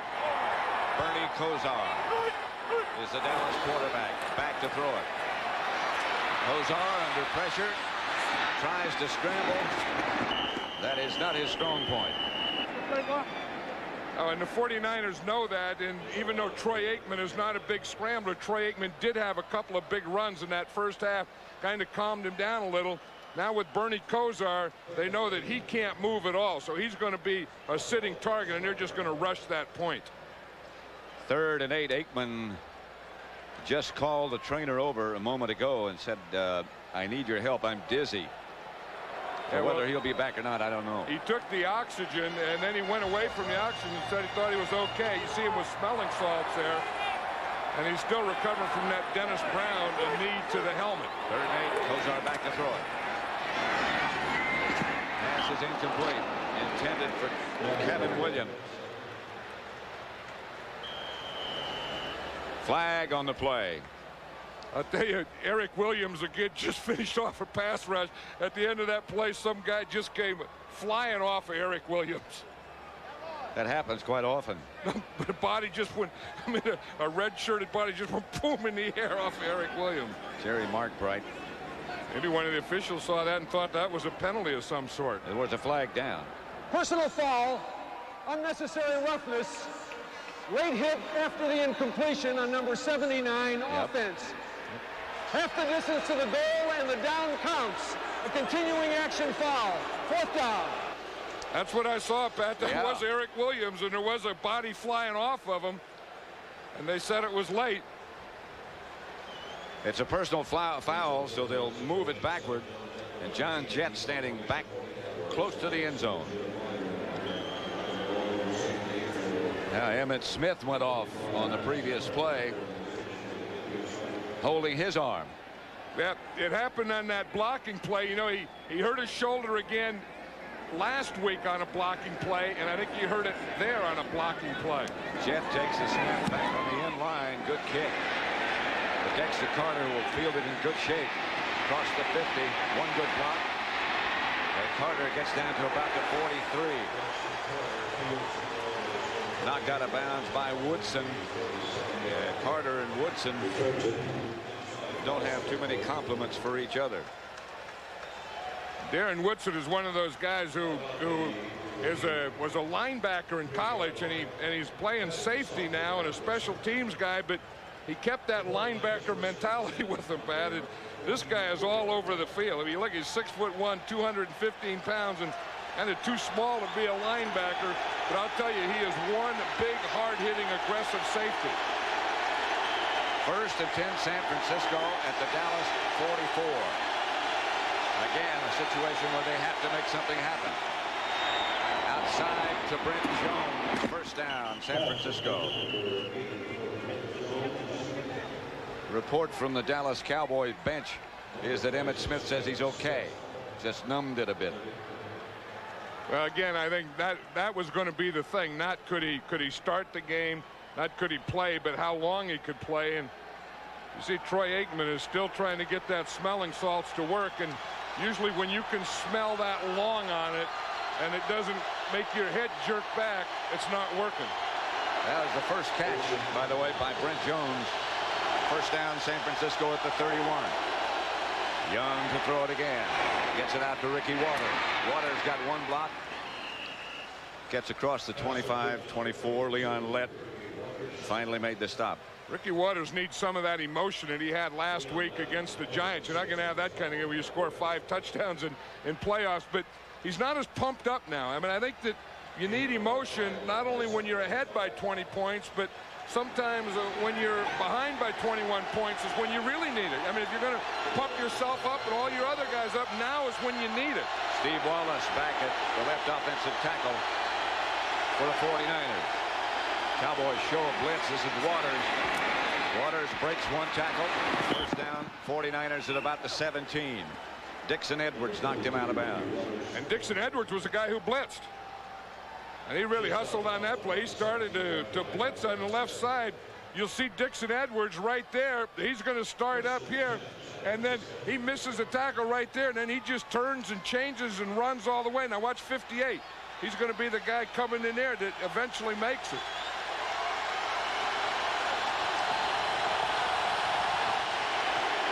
First down, 49ers. Young to Brent Jones. Out of bounds at about the 11-yard line by Woodson. That's just what you were talking about that guy. Yeah, I mean, you know, they call him a safety, but when he hits you, he hits you like a linebacker. See what he did to Brent Jones. That was a bootleg and a crossing pattern to Jones. Woodson was on him. He just pushed him up and threw him down. Slung him out of bounds. 2nd and 4. They got 6 yards. Clock running, 6:35 left to play in the third quarter. Dallas still leads 28-7.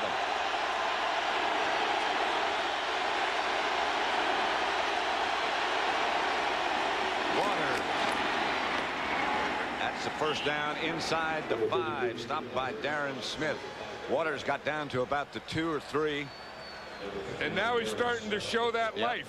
And that's what, you know, the Cowboys don't want to let that happen, but the 49ers need it. I mean, this is what the 49ers need now. They need Ricky Waters to get that emotion so that, you know, that everyone plays off that, get that running game going. Then you can get the ball out to Rice and Taylor and get into a rhythm yourself like the Cowboys have been. First and goal at the 4. Waters again.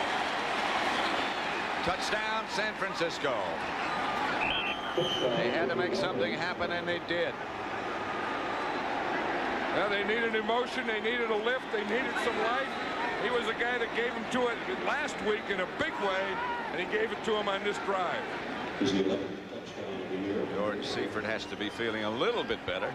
Ricky Waters gets into the end zone. There's Mike Shanahan, the offensive coordinator, with a headset on. Last week against the Giants, Mike Shanahan, I think, called it close to a perfect game. This week, until now, they haven't gotten any rhythm against this Cowboy defense. Kofor for the extra point. 28-14. Now the Cowboys leads by 2 touchdowns. We're still in the third quarter.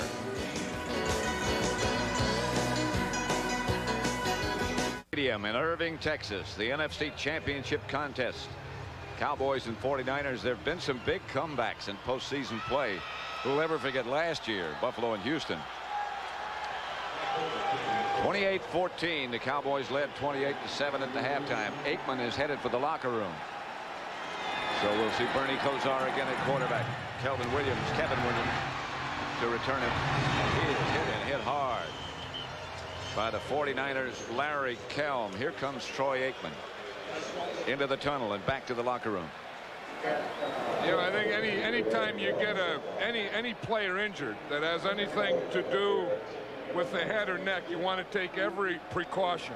And you know, I like to see this. I mean, I don't like to see a player out, but I like to see when a player has any kind of head or neck injury, I like to see every precaution taken, and that's what the Cowboys are doing right now with Troy Aikman. And Bernie Kosar. And the Cowboys have it 1st and 10 at their own 17. Emmett Smith behind Kozar, and Kozar will throw it to Smith. Smith did not quite make it to the 20. Stopped by Mike Walter. Yeah, one thing about Bernie Kosar, he's a very bright quarterback, and sometimes in a backup quarterback, you want an experienced guy who doesn't have to have a lot of reps in practice. But we just happened to be talking about that the other day. Yeah. And Jimmy Johnson was saying that Troy Aikman takes about 90 to 95% of the offensive plays. So Bernie Kosar has to get himself ready, practicing the other team's plays, and just with his mind. But he has an excellent mind. Kozar straight back, under pressure. For Emmett Smith. Incomplete. 3rd and long. It's not the same offensive unit without Aikman. They just don't look the same. And I think you can see what they're doing is they're starting to bring the linebackers. You're going to see number 53, Romanowski. You see him coming up on top. He's just an outside linebacker, and no one blocks him at all. But I think that's what the 49ers know now. They don't have to worry about movement. They don't have to worry about passing as effectively, so they can just go after the quarterback. 3rd and 9. 4:55 left to play in the 3rd quarter. 28-14 Dallas. Blitz again by the 49ers. Gets it out to Michael Irvin.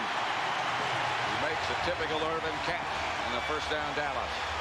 Because the 49ers started to get a little greedy there on defense, Pat. That time they were not only bringing the linebacker Romanowski, but they're also bringing, you see Tim McDonald, number 46, a strong safety, and Bernie was able to move away. He was getting pressure from his right. He moved just a little to his left and got the ball out to Michael Irvin. See Irvin running up here. He's running an out pattern and a little comeback, and Bernie makes a heck of a throw. Don Griffin, the defender. Darrell Johnson, a great pickup on that blitz. Kozar will throw it again. Has some time this time. He has Novacek at midfield. And into 49er territory, stopped by Merton Hanks. I don't know, they paid Bernie Kosar $1 million or something for half a season, but on those last 2 plays, he's starting to earn it. Yeah. Because they were going to gang up in that pass. They were going to blitz him. He beat the blitz, and then he comes back and hits Jay Novacek. Watch him. Now they calm the pass protection down a little. He has some of the time. He can look. He can wait a little and find Jay Novacek out there. And another Cowboy 1st down at the 49er 49. Emmett Smith behind Kozar. But Bernie's going to throw it again. Gets away from the rush, throws incomplete. In the direction of Darrell Johnson. Right now, let's send you to Leslie Visser. Pat, it's been a rough year for Troy Aikman. Remember, he hurt his back, then his ribs. He pulled a hamstring, now his head. He did walk up to the locker room under his own power, but he is sitting down in there. Dr. Robert Vandermeer, the Cowboy doctor, said he will not return to the field until his head is clear. Pat? Thank you, Leslie. As John Madden said just a minute ago, anytime it involves a neck or a head, you just have to be sure. You know, and he's had one more thing. He's had a shoulder separation himself in addition to all those other injuries Leslie just talked about. That nobody really knew about. Kozar gives to Emmett Smith. Emmett to about the 43. You know, an interesting thing about Bernie Kosar, a couple games ago, I saw Norv Turner, the offensive coordinator, and he had this list of plays that he was looking at before he went into the game. And I said, what's that list? And he said, that's Bernie's list. And I said, what do you mean, Bernie's list? And he says, well, before the game, Bernie gives me a list of the plays that he thinks are the best plays against that defense. So I'll bet you Norv has Bernie's list right now, and I bet you those are the plays he's calling. They're working right now, 3rd and 4. It's a good-looking list. Everybody got back. No flags. Kozar. To Harper. Harper's gone.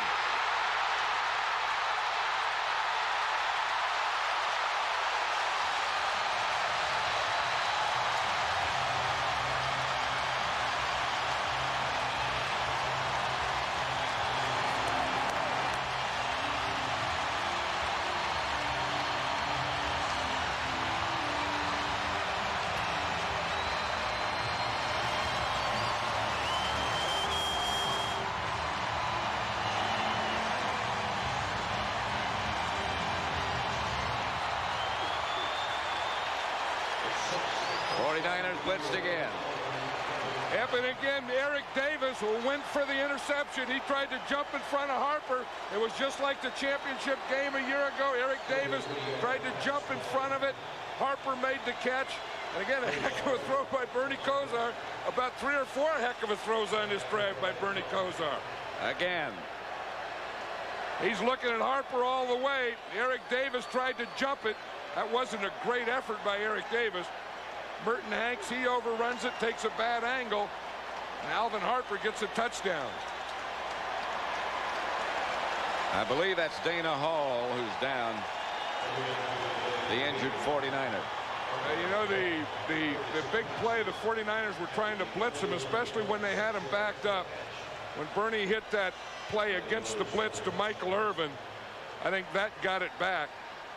And there's the football that Harper just scored with. Put it in your pocket. Don't hold it up. Cowboys in command. He's got the wind knocked out of him.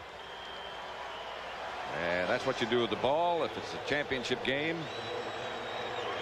you take it home. I said you got to hide that thing. You don't want to hold it up. Someone will come and grab it out of your hand. Murray's extra point is good. It's 35-14. Dallas over San Francisco. It was a year ago at Candlestick.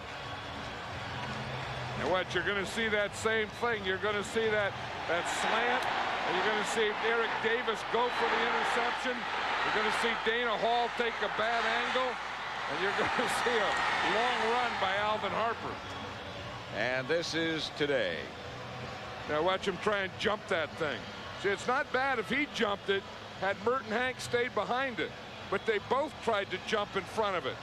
And the bad news there, if you get it over your head, then there's nothing between the receiver and the goal line. And that's how the ball gets in the end zone and then gets in the stands and then gets in some guy's jacket. And will be on somebody's shelf at some later point. Bernie Kosar just earned his dough. Looked a little shaky first couple of downs, but 3 good throws got him a touchdown. The 49ers tried to blitz him. They tried to go after him. And then when he completed that pass in the blitz, that was the end of it. Dallas to kick off. Murray to Dexter Carter back deep. Dexter Carter at the 5. To the 20, maybe the 21, where San Francisco has to go to work and go to work in a hurry. 2:15 left in the third quarter. 35-14 Cowboys. But you know, the 49ers have a lot of big play guys. I mean, they got Jerry Rice, they got John Taylor, they got Ricky Waters. They have to put them to use now. They have to get big plays. Great players make big plays in big games. Rice and Taylor have been rather quiet. First and 10 for the 49ers from their own 22. Steve Wallace back at left tackle. Blocking on Haley. Young, Taylor. Knocked out of bounds by Kevin Smith. I know when I talked to Mike Shanahan yesterday, he was talking about doing more of this, that, you know, these corners play off. You see how at the top of the screen how the corners play off, and he thought that they could do this type of thing, run ins and outs and comebacks all day on those corners, and maybe they can, but they haven't done it yet, and maybe they just haven't got it in any rhythm yet. And they're going to have to do it soon. Less than 2 minutes left in the third quarter. Waters and Rathman, the 2 backs. Young, Rice picks up at San Francisco first down at the Dallas 42.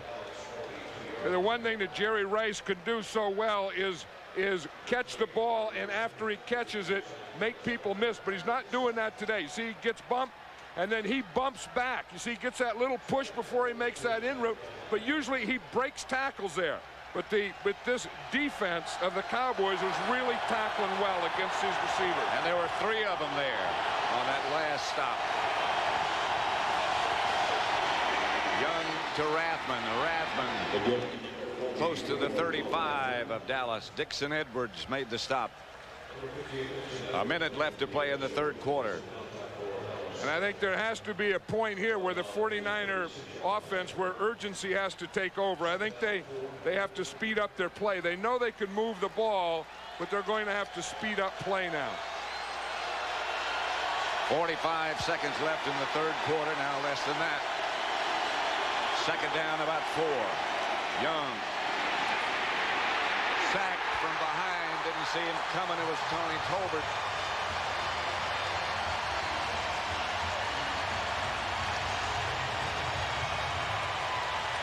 Hey, you know, you got Haley on that side. Tolbert will make a big play if you have to hold the ball. I think that when you just had to hold the ball a little too long, you watch Tolbert here. Now, if you're going to have to hold the ball, you see Young look and wait and wait. Tolbert is eventually going to get there from the backside. That was a sack by Tolbert, but it was good coverage. 3rd and 11. 1 out of 7 on 3rd and long for San Francisco. Young calls a timeout. Flag went down over on the side of the field. Steve Young called a timeout, San Francisco. I think Steve Wallace was arguing that he didn't jump. 8 seconds left in the third quarter. Dallas 35-14. Your back works hard all day. You need Sealy Posturepedic support. Think Jimmy's upset? He's out of control. What he's upset about is that Steve Young pulled out and then called timeout. Now watch Steve Young. Wallace moves a little. Steve Young just turns and calls timeout. And I don't know what would be wrong with that, but it sure did upset Jimmy Johnson. No, because they took the timeout. The 49ers took the timeout, and they were charged for the timeout. The official over on our sideline behind the 49ers, or in front of the 49ers, behind the 49er bench, threw a flag. Brock Marion with his knee bandage, heading toward the locker room. 3rd and 11, 8 seconds left, third quarter. Odessa Turner was the man in motion. Screen pass to Ricky Waters. Waters knocked out of bounds at about the 23-yard line. That's a first down. That's the end of the third quarter with the score. Hold it, flag on the play. Jimmy Johnson still upset about that timeout. Illegal hands to the face, number 64, offense. 10-yard penalty, third down. All on Ralph Tam. Still third down. So it's not the end of the third quarter. One more play. Maybe.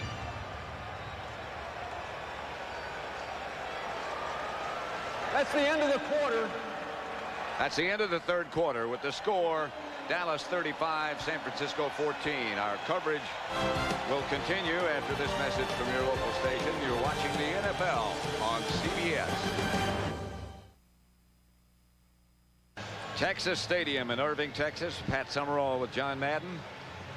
35-14. Dallas leading San Francisco. Big second quarter for the Cowboys. One of those after a turnover. Yeah, that first half by the Cowboys was almost perfect. They were in a rhythm offensively. Both lines were dominating, and that was a big part of this game. 3rd and very long. Young back to throw. He is down again. Fumbled forward. Waters picked it up. San Francisco ball, but it's still 4th down and long. I remember one time that we made that play famous. We're playing the San Diego Chargers, and Kenny Stabler fumbled the ball. We had no timeouts. Pete Banaszak tried to pick it up. He fumbled it. It went into the end zone, and Dave Casper jumped on it. That's one way to gain a lot of yardage is on a fumble. 4th down. That wasn't planned or anything, was it? Here's Young to throw. Maybe. Steve Young is tackled from behind by Jeffcoat. and the Cowboys take over. He just stayed with it, stayed after him. Jim Jeffcoat didn't run like an 11-year veterinaire. He ran like a sprinter. And Steve Young limped off.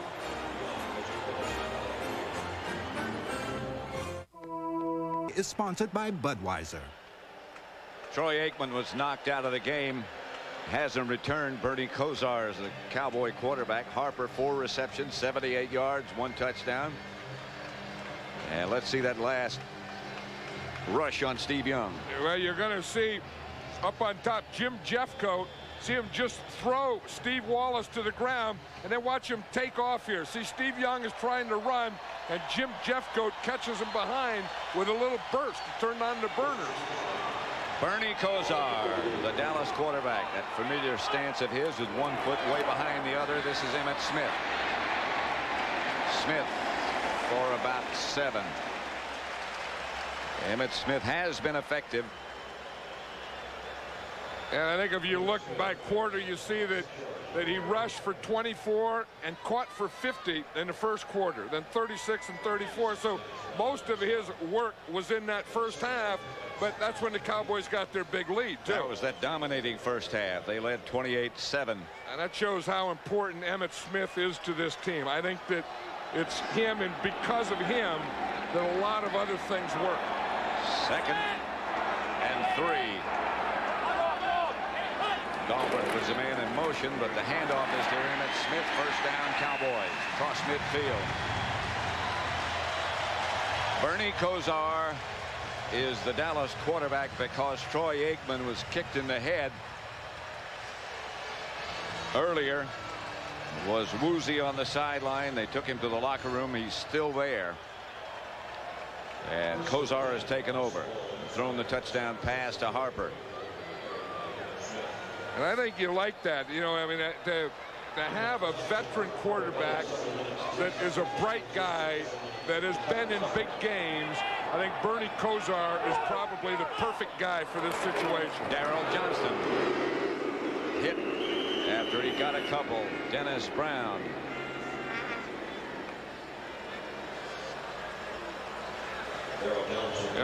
Excuse me, go ahead, John. No, I was just going to say, they say that Troy Aikman is still dazed in the locker room, and they're probably not even going to let him come back out on the field.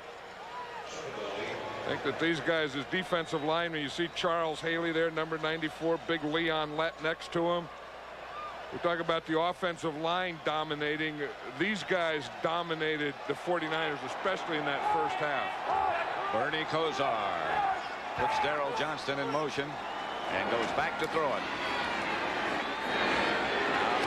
Johnston close to a first down. Wrestled out of bounds by Don Griffin.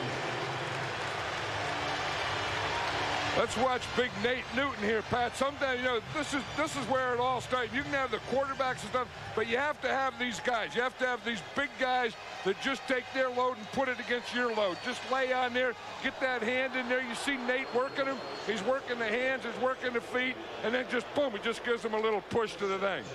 Yeah, now this guy's not a fat guy. I mean, look at this. This isn't, you know, a bad body. I mean, that's about, he weighs about 350 there, but look at him. I mean, he doesn't look bad. And you're telling me he's not fat? No, I think he looks good. I think he's just a massive man. Kosar incomplete in the direction of Harper.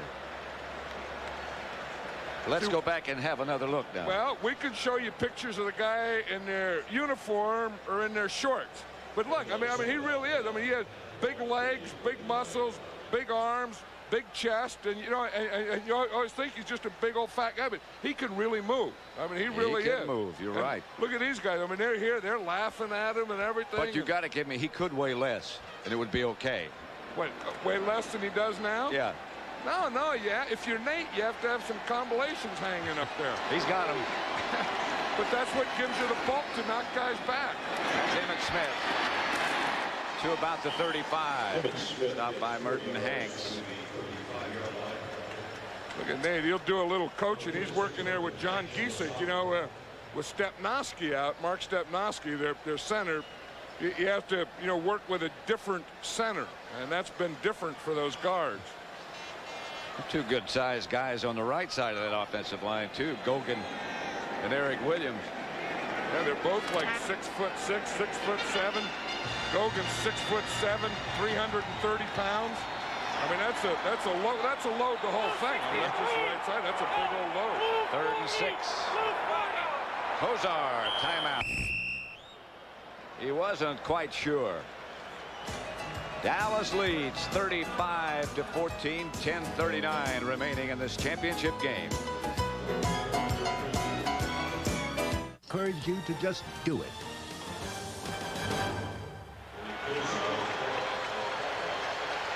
Dallas ball, 3rd and 6. Kozar to Emmitt Smith.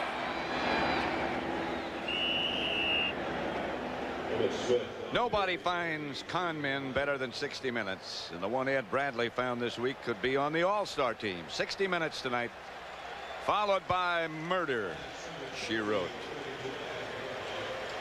And the CBS Sunday movie, Incident in a Small Town. Coming up tonight here on CBS.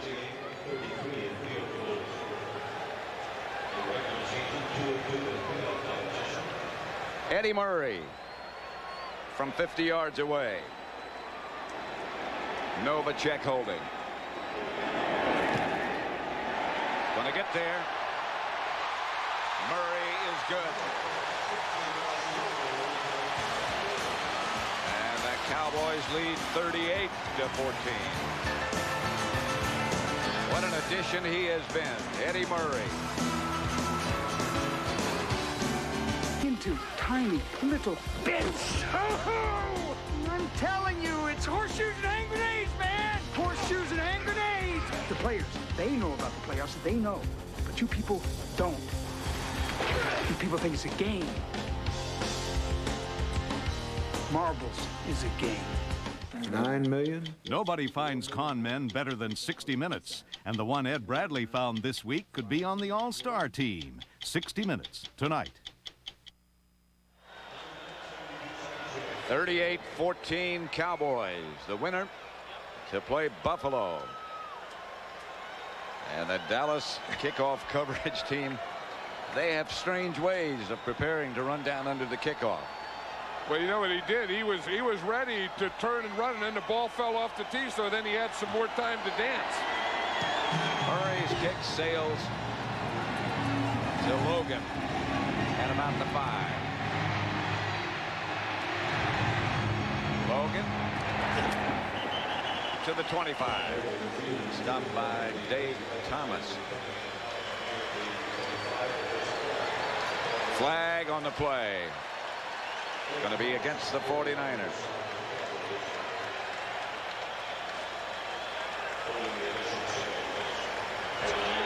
Holding number 50 on the return. Half the distance to the goal. First down.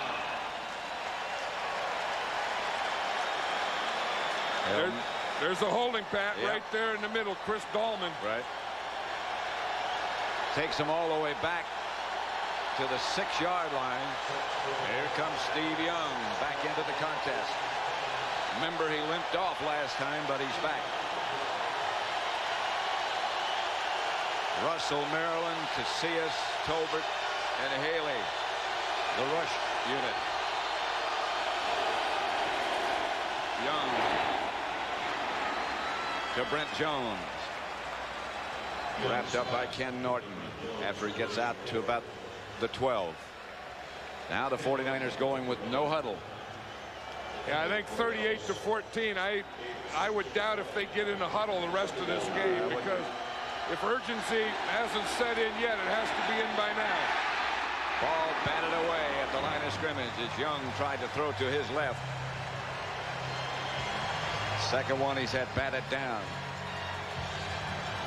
I think this Dallas Cowboy offense gets plenty of credit, and the job that this defense is doing today really hasn't gotten the credit, because the 49ers are a rhythm offense. Steve Young is a rhythm quarterback.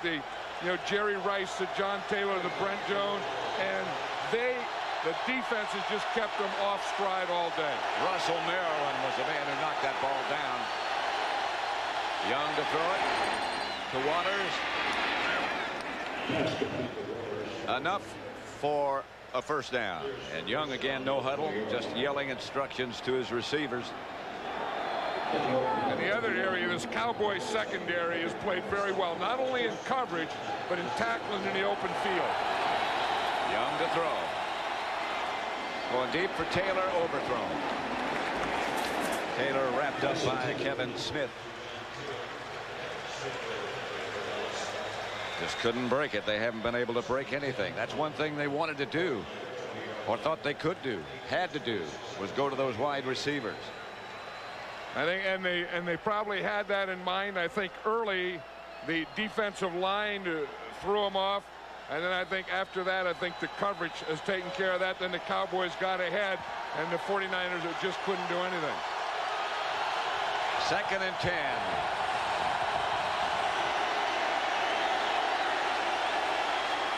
Young under pressure from Haley. To find Ricky Waters, almost intercepted by Woodson. Larry Brown was also there. Haley with a good rush. And the Cowboys are just having fun now. Here's Charles Haley here. The Cowboys are just having fun on defense now. He fakes to the inside and he goes to the outside. He really has Steve Wallace back and off balance. Wallace is beaten up, but I'll tell you, Charles Haley has given him a lot of trouble today. He really has. Here's that defense that you're talking about and the job they've done. Well, you look, they've only allowed 14 points, 3 quarterbacks. They had a turnover forced, 13 first downs allowed. I mean, they've done about as good as shutting out a team like the 49ers as you can do. 2 balls batted down. Steve Wallace, as you pointed out, was beaten up earlier. Here is a look at the defense. That's the group that starts. Haley, Lett, Casillas, and Tolbert, but Maryland has contributed. Jimmy Jones has contributed. I think early it was Charles Haley. It started right here with this guy, and then I think Leon Lett in that first half was doing a lot, and then the other guys kind of fed off of that.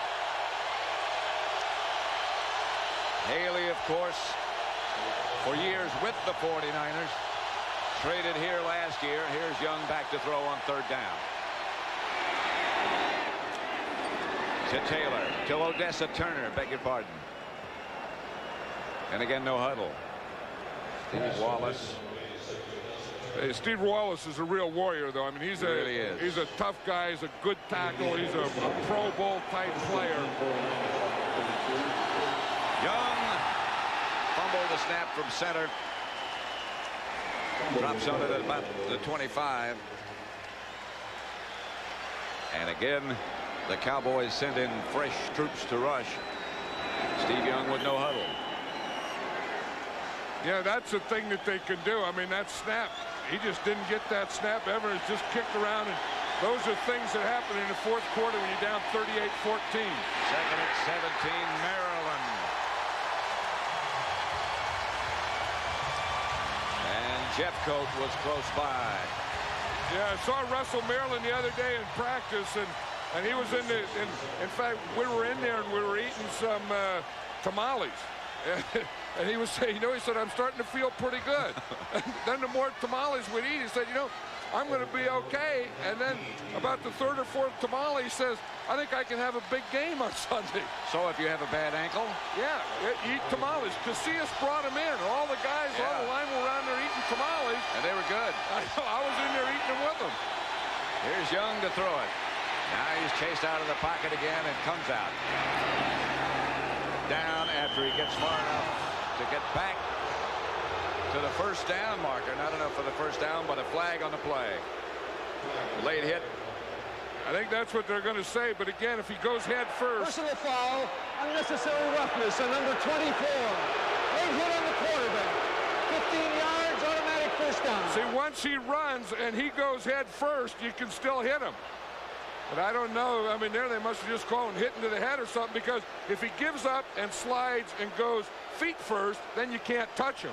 When he's head first. Yeah, when he's running, he's just like a running back there. 7:20 left to play. Flag on the play. Young is down by Haley. But a penalty marker on the play. They've knocked Steve Young every way but loose. He has his jersey out, his undershirt hanging out. But he won't comb his hair. No, he won't. They've just knocked him about every way but sideways. And he's feeling it now, too. Charles Haley said to us the other day, maybe we don't get him. False start prior to the play. Before he on throws number it. 61, offense. No play. 5-yard penalty. First down. I'd hate to tell Steve Young right now there was no play. That's Jesse Sapula who moved, but it was Charles Haley who had a heck of a move. And look what Steve Young has gone through today. 4 sacks, 5 hurries, been knocked down 7 times, 2 batted balls and 1 interception. First and 15. Young gets to water. Let somebody else get hit for a while, and he does. Leon left, the first man there. Yeah, it's starting to sink in over there in that 49er sideline. Again, another championship, but probably not a Super Bowl. The Super Bowl is going to be the same 2 teams that were in the Super Bowl a year ago. Buffalo has already won. A rematch. Here's Young. And incomplete. Intended for Jerry Rice. Nothing there. I'll tell you, he's been beaten up every way you can be beaten up, and he's throwing knuckleballs now. I mean, he's a competitor, and he's as tough a guy as there is, but I don't know that you can play and perform under the pressure that he's been under. And then maybe the biggest pressure is being down 38-14. Yep. That's a big obligation. Big Nate Newton looking on. But when you take a beating, this happens to your throws. Look at that thing. I mean, it came out of there sideways. That looked like a kickoff. 3rd and 12. Young gets it up to Logan. He is taken down immediately by Bill Bates. You know, this crowd is really into this game, Pat. I mean, this is really a championship atmosphere. You look, and they got the crowd, and they're excited. No one's going home. They know their team's going to the Super Bowl if they win this one. They got bunting all over. Look, they got the all Madden crowd. What the heck? You can't beat this. Nope. But you can't beat bunting either. I mean, we finally, the National Football League, for their big games, they finally brought out the bunting. And it looks like a championship game. There's a bunting. Now, the bunting, as I understand it, will go from here, because that belongs to the league, will go from here to Atlanta. Oh, right, yeah. You use the same bunting, but baseball always had good bunting. I mean, they had it for opening day and for World Series and playoffs, and All-Star football game. never had good bunting. Right. But now, the NFL's getting some good bunting.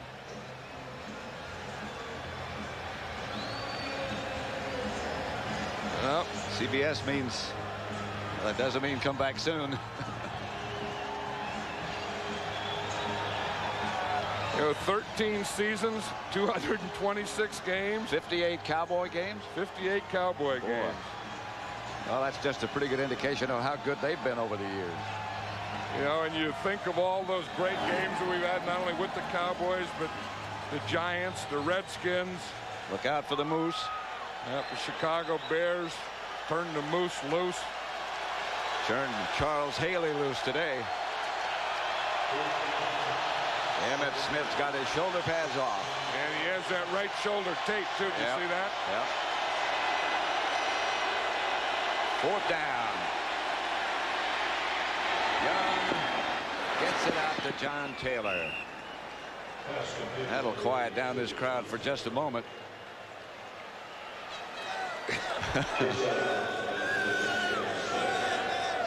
Well, the sign got thank you. Yeah, you wonder how they think about these things. I mean, when do they do this? I mean, how does someone decide I'm going to make a sign and put a slide and pull it out? And do they do that on Saturday nights? He either got up early or stayed up late. I don't know which. I think he stayed up late. Young to throw it. Outside to Rice. Rice will get it down to about the 13. Darren Woodson made the stop. You know, the 49ers did the same thing the last time here when the Cowboys beat them. Is they went to Rice and Taylor, but they went to him too late. There was a flag on that last play. Mark Bright and his crew have done an outstanding job this afternoon. Steve Young into the conference.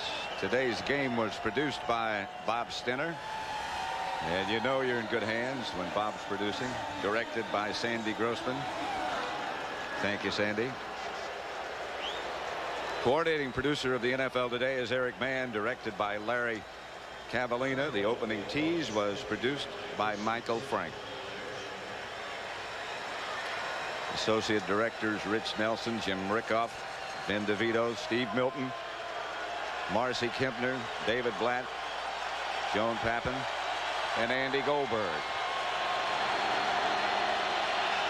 First down, Young to throw. Outside Waters. Inside the 10 and out of bounds. To continue, the broadcast associates Jim Cornell, Mike Roy, Chris Vinson, Brian Lilly. The technical supervisors Bill Nader Sr. and Jim Ripple. Technical directors Steve Gorsuch and Jeff Ringel. The audio supervisors Bob Siderman and Jim Budka. John and I both say sincere thanks.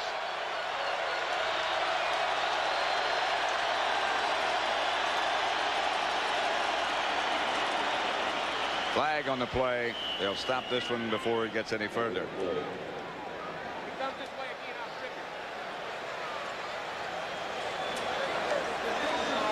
Number 94, defense. Prior to the snap, 5-yard penalty. First down. Second down.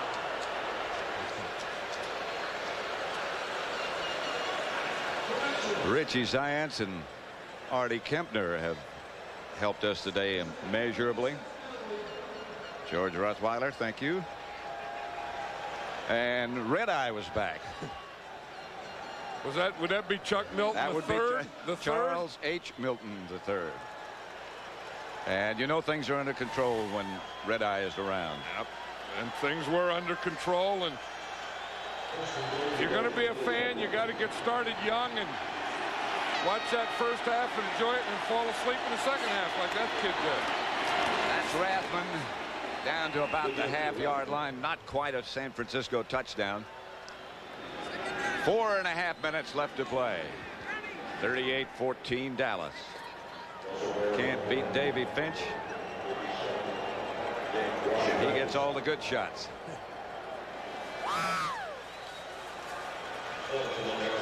But he's always there. Second and goal at the 1.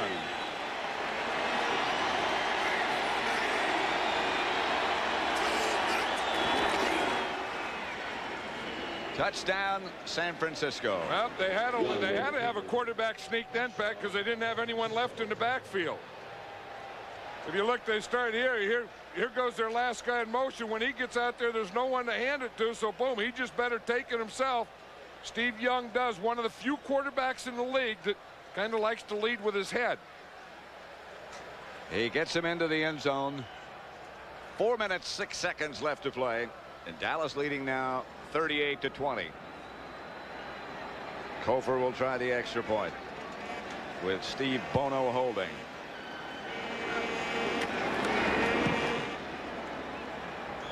(38-21). Yeah, this is a tough thing for Steve Young. I mean, he's been the league MVP. He's done everything for this team, and living in the shadow of Joe Montana was tough when he was his backup. And then Joe Montana leaves, and it's still kind of there. It's kind of the ghost of Joe Montana. It's a long shadow. And they know, and he knows that until he leads them to and wins a Super Bowl, he's never going to be put on that same plateau. And that's a tough thing for him to live with. And he's a good guy, and he's an intense guy, and he's a great competitor, and he gives it everything he has, but that's a tough thing to have to live with.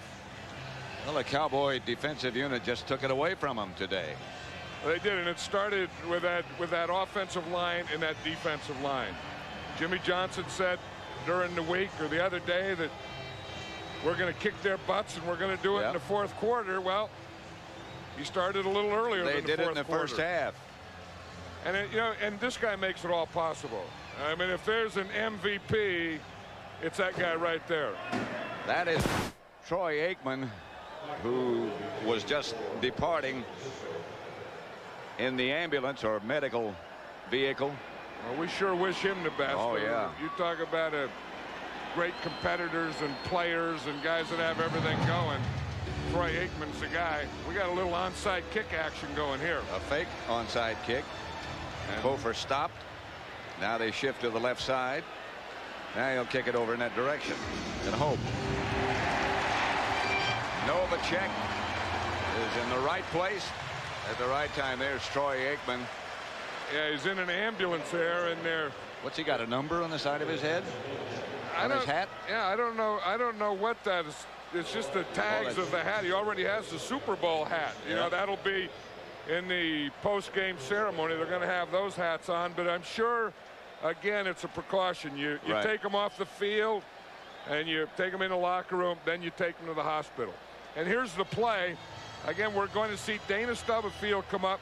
Dennis Brown is going to be coming at him right there, and he's going to get a knee in the head. You see him? He's going to duck his head right there. See Dennis Brown's right knee hits him right on the left side of the head.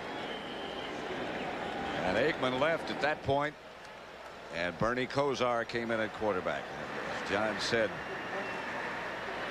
we only wish him good things. I think that the Cowboys and their people are doing the proper things. That you don't mess with that. You get them off the field, and then if you don't feel comfortable there, then you take them to the hospital. You just have every check that you can on just anyone anytime something happens to their head. Clock is running. 3:25 left to play in the fourth quarter. Kosar just kneels. Yeah, and then talking about big plays, Pat, I think Bernie Kosar coming in, and the 49ers still could have been in the game, and they had him backed up, and they were going to blitz him and rush him, and he got away from a blitz and hit Michael Irvin.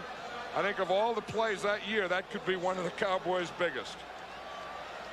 This is a San Francisco timeout. That's all they have left. Kosar 5 out of 9, and that's what they brought him here for.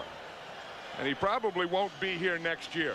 You know, Jimmy Johnson said he talked to him the other day, and he wants to go someplace and play. And start.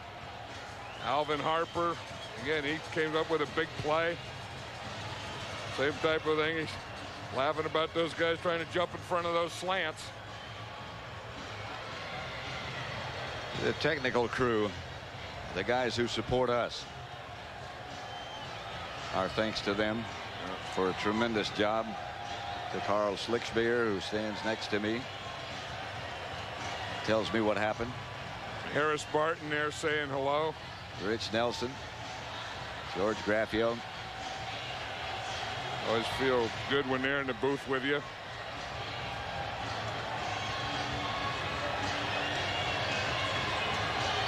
And again, on the 49ers sideline, you know, just knowing that the season's over, and again, the guy I was eating tamales with got those tamales that's going. what got him well. Yeah, it sure did.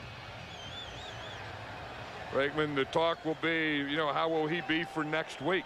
The big Carl. Jimmy Johnson, he'll like that guarantee he gave on the radio the other night. He'll probably give another one for the Super Bowl. Jerry Jake's been in the booth with us all this year, making things easier for John and me. Kosar again kneels. This could be, you know, it could be an early kneel down start. I mean, when you start before the two-minute warning, yeah, I think they're brass, especially when you have 2 Super Bowls in a row. That'll tend to brassen things up. Yep. But George Seifert has done an outstanding job too. I mean, you know, you talk about guys living in shadows, and you know, Steve Young living in the shadow of Joe Montana, but George Seifert living in the shadow of Bill Walsh has been, again, quietly very effective. I think that's the shadow that's just about disappeared. Jet back to punt it. Nobody back deep. And watch it bounce sideways. And that's been the kind of day it's been for the Cowboys and the 49ers. That ball on AstroTurf has got to bounce through the end zone. But on a day like today, it just sits down. You know, you talk about people that have done a heck of a job building things. How about Jerry Jones, the owner of the Cowboys, Jimmy Johnson and the coaching staff? And, you know, I mean, they came in here when not than won one game, built it all the way to a Super Bowl champion a year ago, and coming back to the Super Bowl again this year. They have done almost an unbelievable job, those two, Jerry Jones and Jimmy Johnson, taking this franchise that was 1-15 in their first year to 2 Super Bowls in a row. That's hard to do. Steve Young. For those of you expecting to see 60 Minutes, you're watching the NFC Championship game on CBS between San Francisco and Dallas. 60 Minutes will come up next, and will be seen in its entirety after this game, except on the West Coast and in the Mountain Time Zone. Look, they already have T-shirts, Pat. Jimmy Johnson says something the other night, and then they make T-shirts up with it. Jerry Jones is a smart owner. He goes to see the most valuable player in the league to see how he's feeling for next week. You know, and those things are important now. You know, you start talking about health when you only have 1 week between the championship game and the Super Bowl. All those, you know, how is Emmitt Smith? How is Troy Aikman? How are they going to be? How is Russell Maryland? How is Charles Haley? I mean, how are they going to be quickly next week? That 1 week makes a big difference. And most of the people around the NFL, including Jerry Jones, says we don't want that to happen again. They want there to be that 2-week period after this championship game before the Super Bowl. And if that's what he wants, that's probably what's going to happen. You're probably right. Young to Jamie Williams. And that's the 2-minute warning.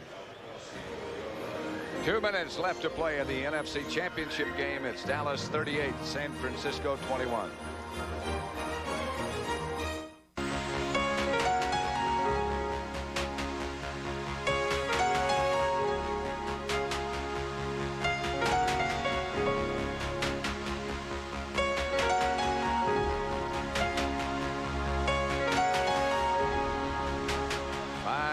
Eastern time.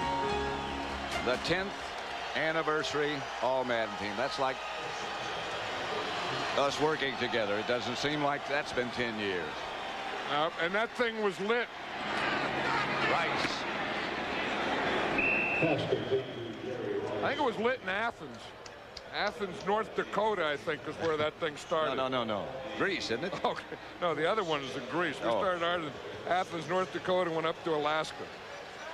Our thanks also, John, to Wayne Fiddleman, who's been with us year long and furnished us with valuable statistics. Ricky Water, incomplete. Here comes the bath. Look out. Charles Haley and Leon Lett. Whoa!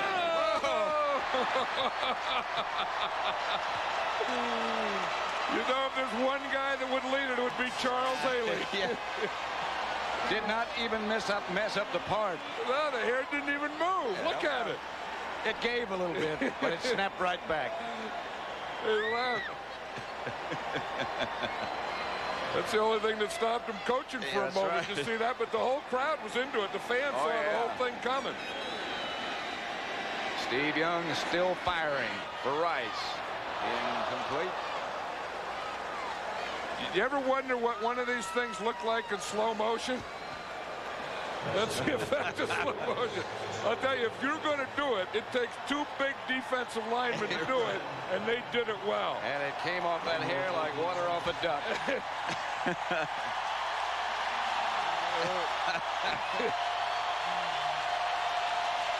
Tell you, winning is great, Pat.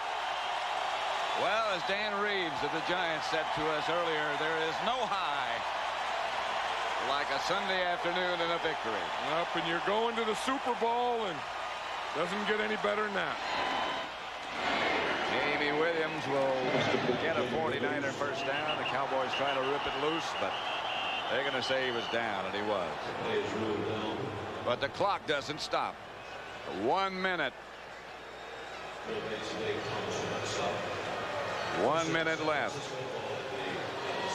Most career postseason receiving yards goes now to Jerry Rice. And he caught more postseason yardage than two of my old receivers, Cliff Branch and Fred Biletnikoff. Former, you never say old. Yeah, former. They were great players. There's a guy who goes unnoticed and who does really a good job. Mark Tuinei. Mark Tuinei, number 71. I think you talk about a guy who's maybe underrated, maybe even underappreciated, but he's been out there, and he's been out there for a long time at that left tackle, an 11-year veteran, you know, protecting the backside of the quarterback. And Steve Young has his pass deflected and incomplete. There is, boy, what a future he's got. Yeah, but I think, you know, I mean, look at the size of him. I mean, how'd you like to have to play against him and try and get around you? You know, and most offensive linemen are a little passive. This guy plays like a defensive player. Look at Leon Lett. They copped his hat. Big Cat lost his hat. Yeah, I mean, the game's not even over, and they cop Big Cat's hat. You can't cop a man's hat before the game's over. Jerry's got a new shirt. You know, where are those things if you don't win? I mean, where are the 49ers stuff like that? Anthony Williams makes the reception, and 30 seconds remain. Kevin Gogan will be a free agent after this is over. He said to us the other day, I'm going to take a look at it and make sure I don't slip through a crack. 335 pounds, you don't slip through any cracks. Jimmy's ready to get this thing over. What's Emmett Smith doing? He's standing there by Jimmy. He took off the shoulder pads. He's starting to coach. He's telling guys to get back. I think it's a little early for him to coach. Yeah, everyone has a get-back coach, you know, to get the guys back away from the sideline. That's what Emmett's doing. He takes the pads off, and he's a get-back coach. That's Rich Dalrymple there with his arms folded. What a job he's done. And we want to thank him for his help over the years. Yeah, the guy right there, Rich Dalrymple. He's been in the area of PR guys. He's a superstar. The best to work with.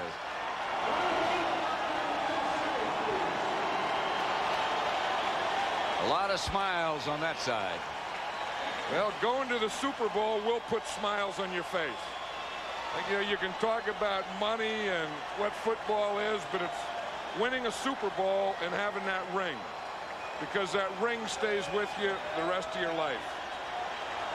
Bernie Kosar, as you said, John, he probably won't be here next year, but he came in and did the job when he had to. Young is going up overhead, a flag on the play. It's out of the end zone and incomplete, but there's a penalty marker down. As Ken Norton's now the get-back coach. He's taken over.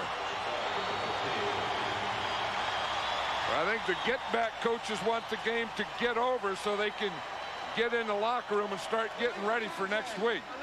Start packing the bags for Atlanta.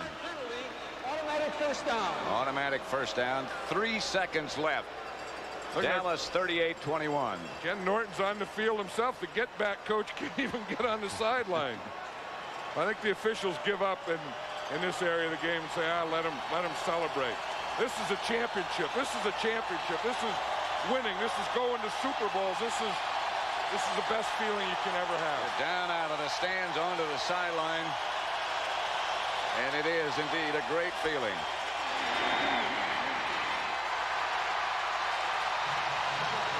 Mike Lurvin over for a visit. Jimmy Johnson and Emmett Smith trying to get through that crowd. That's going to be a tough job. That final score here at Texas Stadium is Dallas 38, San Francisco 21. Stay tuned for the NFL Today postgame show. They'll bring you locker room interviews and the presentation of the George Halas Trophy. You're watching CBS Sports coverage of the National Football League.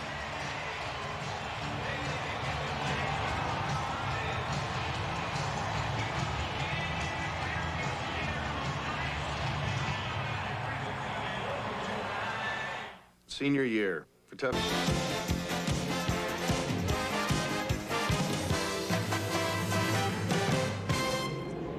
Back at Texas Stadium in Irving, Texas, where the Dallas Cowboys have earned another trip to the Super Bowl, winning the NFC Championship 38-21 over the San Francisco 49ers. And for the first time ever, the same two teams will meet in the Super Bowl for a second consecutive year. We want to remind you that coming up tonight on CBS, stay tuned for the CBS News Magazine 60 Minutes. Tonight, nobody finds con men better than 60 Minutes, and the one Ed Bradley found this week could be on the All-Star team. That is next, except on the West Coast, where it will be seen at its regularly scheduled time. And then it's Murder, She Wrote, followed by the CBS Sunday movie Incident in a Small Town, starring Walter Matthau, Harry Morgan, and Stephanie Zimbalist. This is Downstairs just a short while ago beneath Texas Stadium.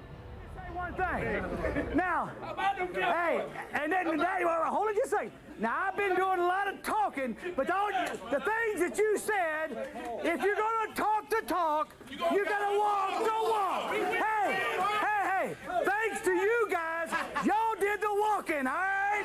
Hey, and one thing, this week I'm not going to say a word. You know how I feel, but I'm not going to say a word, but I will say one thing right now. How about them Cowboys? You said it a short while ago. Jimmy Johnson should go downstairs and kiss every one of those guys on the forehead because they made him look good. They bailed him out, Greg. And you knew that if Jimmy makes a prediction like, we're going to do this, we're going to kick somebody's butt. You know, going to Atlanta, the next question is, are you going to beat Buffalo? Exactly, and he made it clear he's not saying a word this week. Greg Gumbel, Terry Bradshaw, Matt Millen. We'll be back with more comments, but right now, let's go back downstairs. Leslie Visser standing by. Leslie? Greg, they're walking and talking and celebrating down here, having just earned their second all-expenses-paid trip to the Super Bowl. Congratulations to Jerry Jones and to Jimmy Johnson to present the NFC Championship Trophy. Let's welcome Rankin Smith, the owner of the Atlanta Falcons, home of the city that will host these Cowboys next Sunday. Rankin? Jerry and Jimmy, congratulations on a great victory. As usual, you were well prepared, and it's a well-deserved victory. And now, on behalf of your 13 colleagues in the National Football Conference, I'd like to present you with this trophy, the George S. House Memorial Trophy, emblematic of being the champions of the NFC, and also as co-host of the committee to bring the Super Bowl to Atlanta. I want to welcome you both to Georgia. Open arms. Thank you, Rankin. Jerry, you already have one of these at home. What does this one mean? Well, this one means so much. It's the second one. Jimmy, hold this thing here with me. But it's especially meaningful to play in Atlanta because we got so many of our players in here that need a lot of Super Bowl tickets. But, guys, congratulations to you. You earned it. Jimmy, you guaranteed this one, and your players backed you up. Well, it wasn't a guarantee. I just had an opinion. And as the players have been saying all week long, you know, I wrote the check, and they paid the check. And so, I was a little bit taken back that it was made such a big to-do about. I just said, hey, I think that we're going to win the game, and I guarantee you our guys did. You must have been impressed on both sides of the ball. Bernie Kosar in relief. Yeah, I mean, I got a little bit nervous there when Troy went out, but Bernie went in and did a great job. Harper makes a great catch. We pick up some first downs. Then we set up the field goal at the end because I just didn't feel like they could score that many points on our defense. And we got the field goal by Eddie Murray. Just a great job by the entire team. You sure you don't want to reconsider about a prediction for next week? No, I'm not going to do much talking this week. Congratulations to Jimmy. Back to you. All right, Leslie, we had our congratulations to the Dallas Cowboys as they get ready to go to Atlanta to meet the Buffalo Bills next Sunday. A timeout here, and we'll continue from Irving, Texas in just a moment.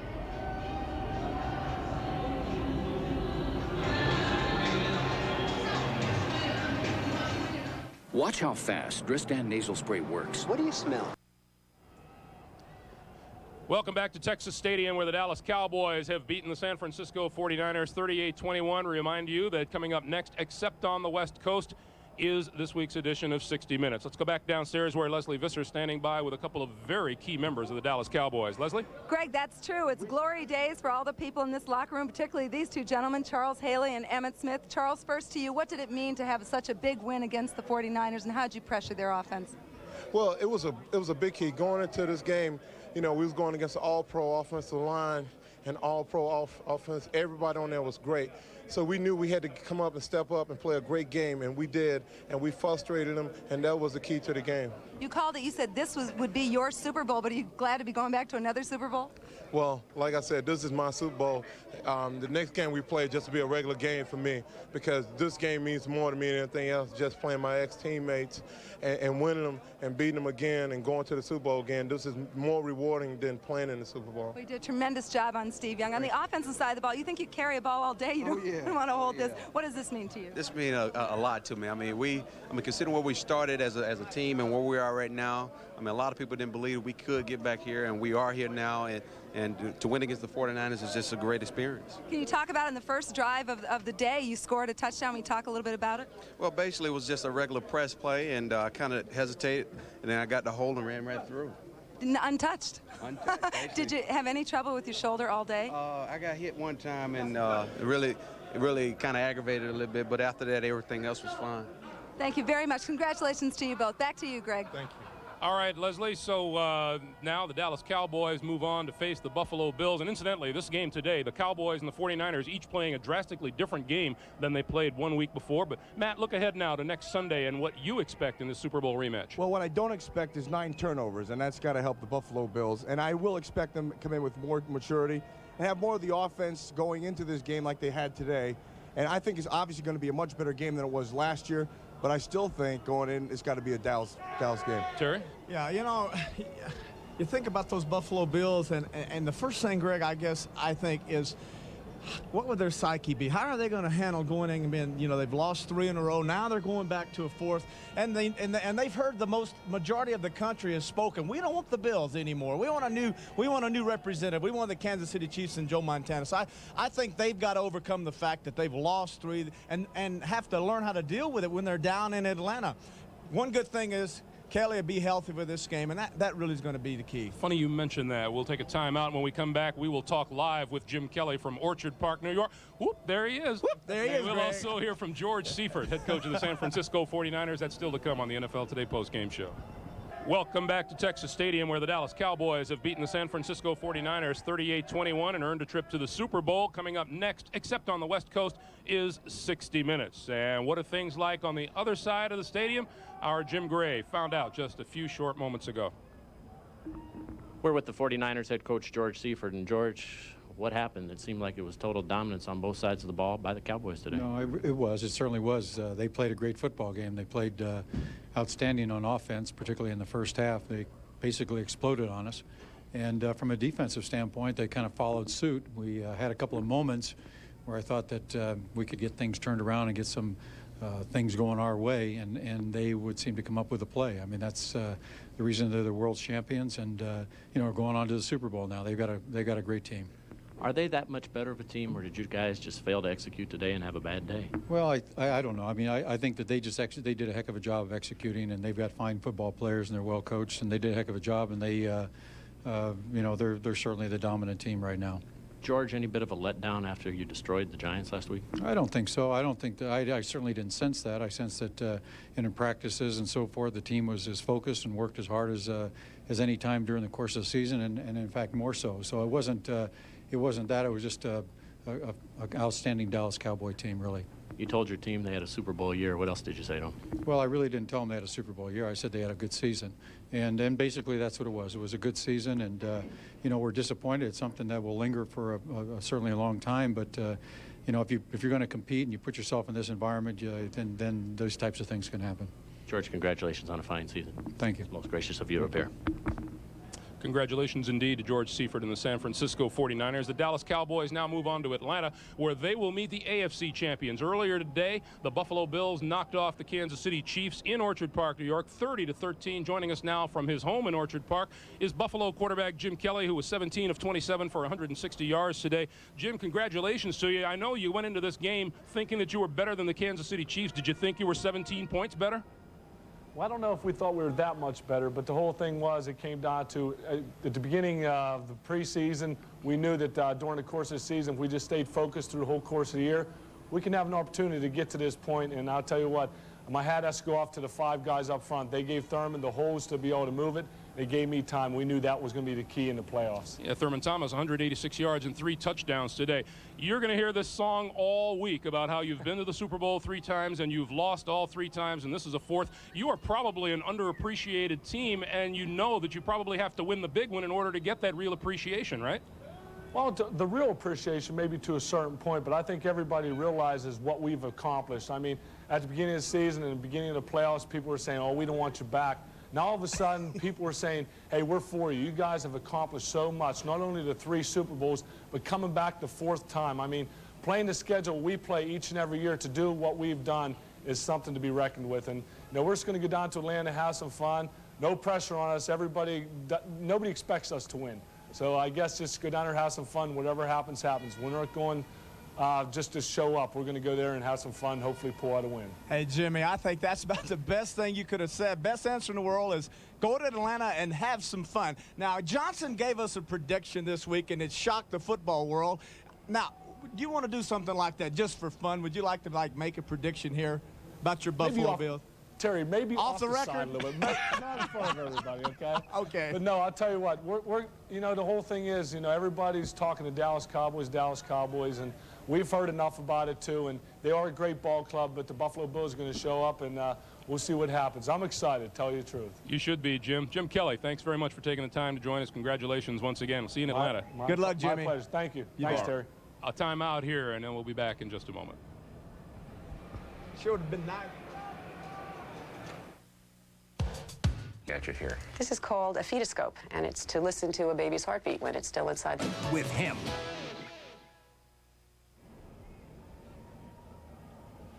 "60 Minutes coming up next, except on the West Coast. The final score here at Texas Stadium, Dallas over San Francisco, 38-21. Right now, let's go over to Pat Summerall. Pat? Well, Greg, thank you. I'd just like to say to John Madden, and I know he'd like to add to what I say, congratulations to the Dallas Cowboys. They did a heck of a job. Yeah, they sure did. And, you know, that's what it's all about, being here and being at championship games and then seeing the winner go on to the Super Bowl. And this is what makes it fun. You know, they can take football away, and we don't have football at CBS anymore, but we have the memories. And I want to thank you and for 13 great years of being in the arena, 13 great years of fun. I mean, everything we did. I mean, the practices, talking to players, coaches, being here in the game. We don't have football here, but we have the memories of here, and they're the greatest of my life. I don't know about you. I'm going to miss saying stay tuned for 60 Minutes in its entirety and Murder, She Wrote after that. And I think I'm very proud of being a part of watching the NFL grow on CBS. It's been 38 years. I've been a part of it for 32 years. And for you, these last 13 years have been just spectacular. I'm not going to tell you I love you, but I do like you a lot, an awful lot. Greg? Pat and John, thank you very much. Time to say goodbye. Well, where are we going, Greg? We're going. Yeah, well, you know, it's 3 years with CBS as a player, as a guest analyst, 10 years. Then on the studio show, it's been wonderful. Of course, doing football always survives. You know, people move around and go on, but the fans are so fantastic, and you know, and of course the players. You know, the game is so great because of all the wonderful players, and we get to sit here, and we had the greatest job because we had 32 monitors, and we kick back and smoke a cigar if we wanted to, and watch our favorite game, and you know, kind of peek over to another game if we liked it, and it was really. It's really been fun. Of course, Greg, you know, our relationship, our friendship, and the good times that we've had, and the laughs and the jokes, it's hard to replace, because this kind of an atmosphere, you know, where you have me and you sitting here, and you know, it's a genuine one. We're dear friends, and it's a sad day, but you know. We're still alive, and we got our health, and my mic is shaking because I'm nervous. If he was a little bit better looking, I'd give you some sugar. I'll tell you the tough thing. The tough thing is to say goodbye for so many thousands of people throughout the years that CBS has been carrying National Football League action. So many men and women, so many talented men and women who have combined their efforts in order to bring you what you know is quality football coverage ever since it began 38 years ago. They shouldn't be forgotten, and they have established a legacy that we are very proud to be a part of. For Pat and John, for Jim Gray and Leslie Visser and Matt Millen, and for my friend Terry Bradshaw, I'm Greg Gumbel. Thank you, everyone, and good night. The Colts are poised for the kickoff. Bert Retchachar comes up on the ball, and the game is underway. Bert's kick travels high and long.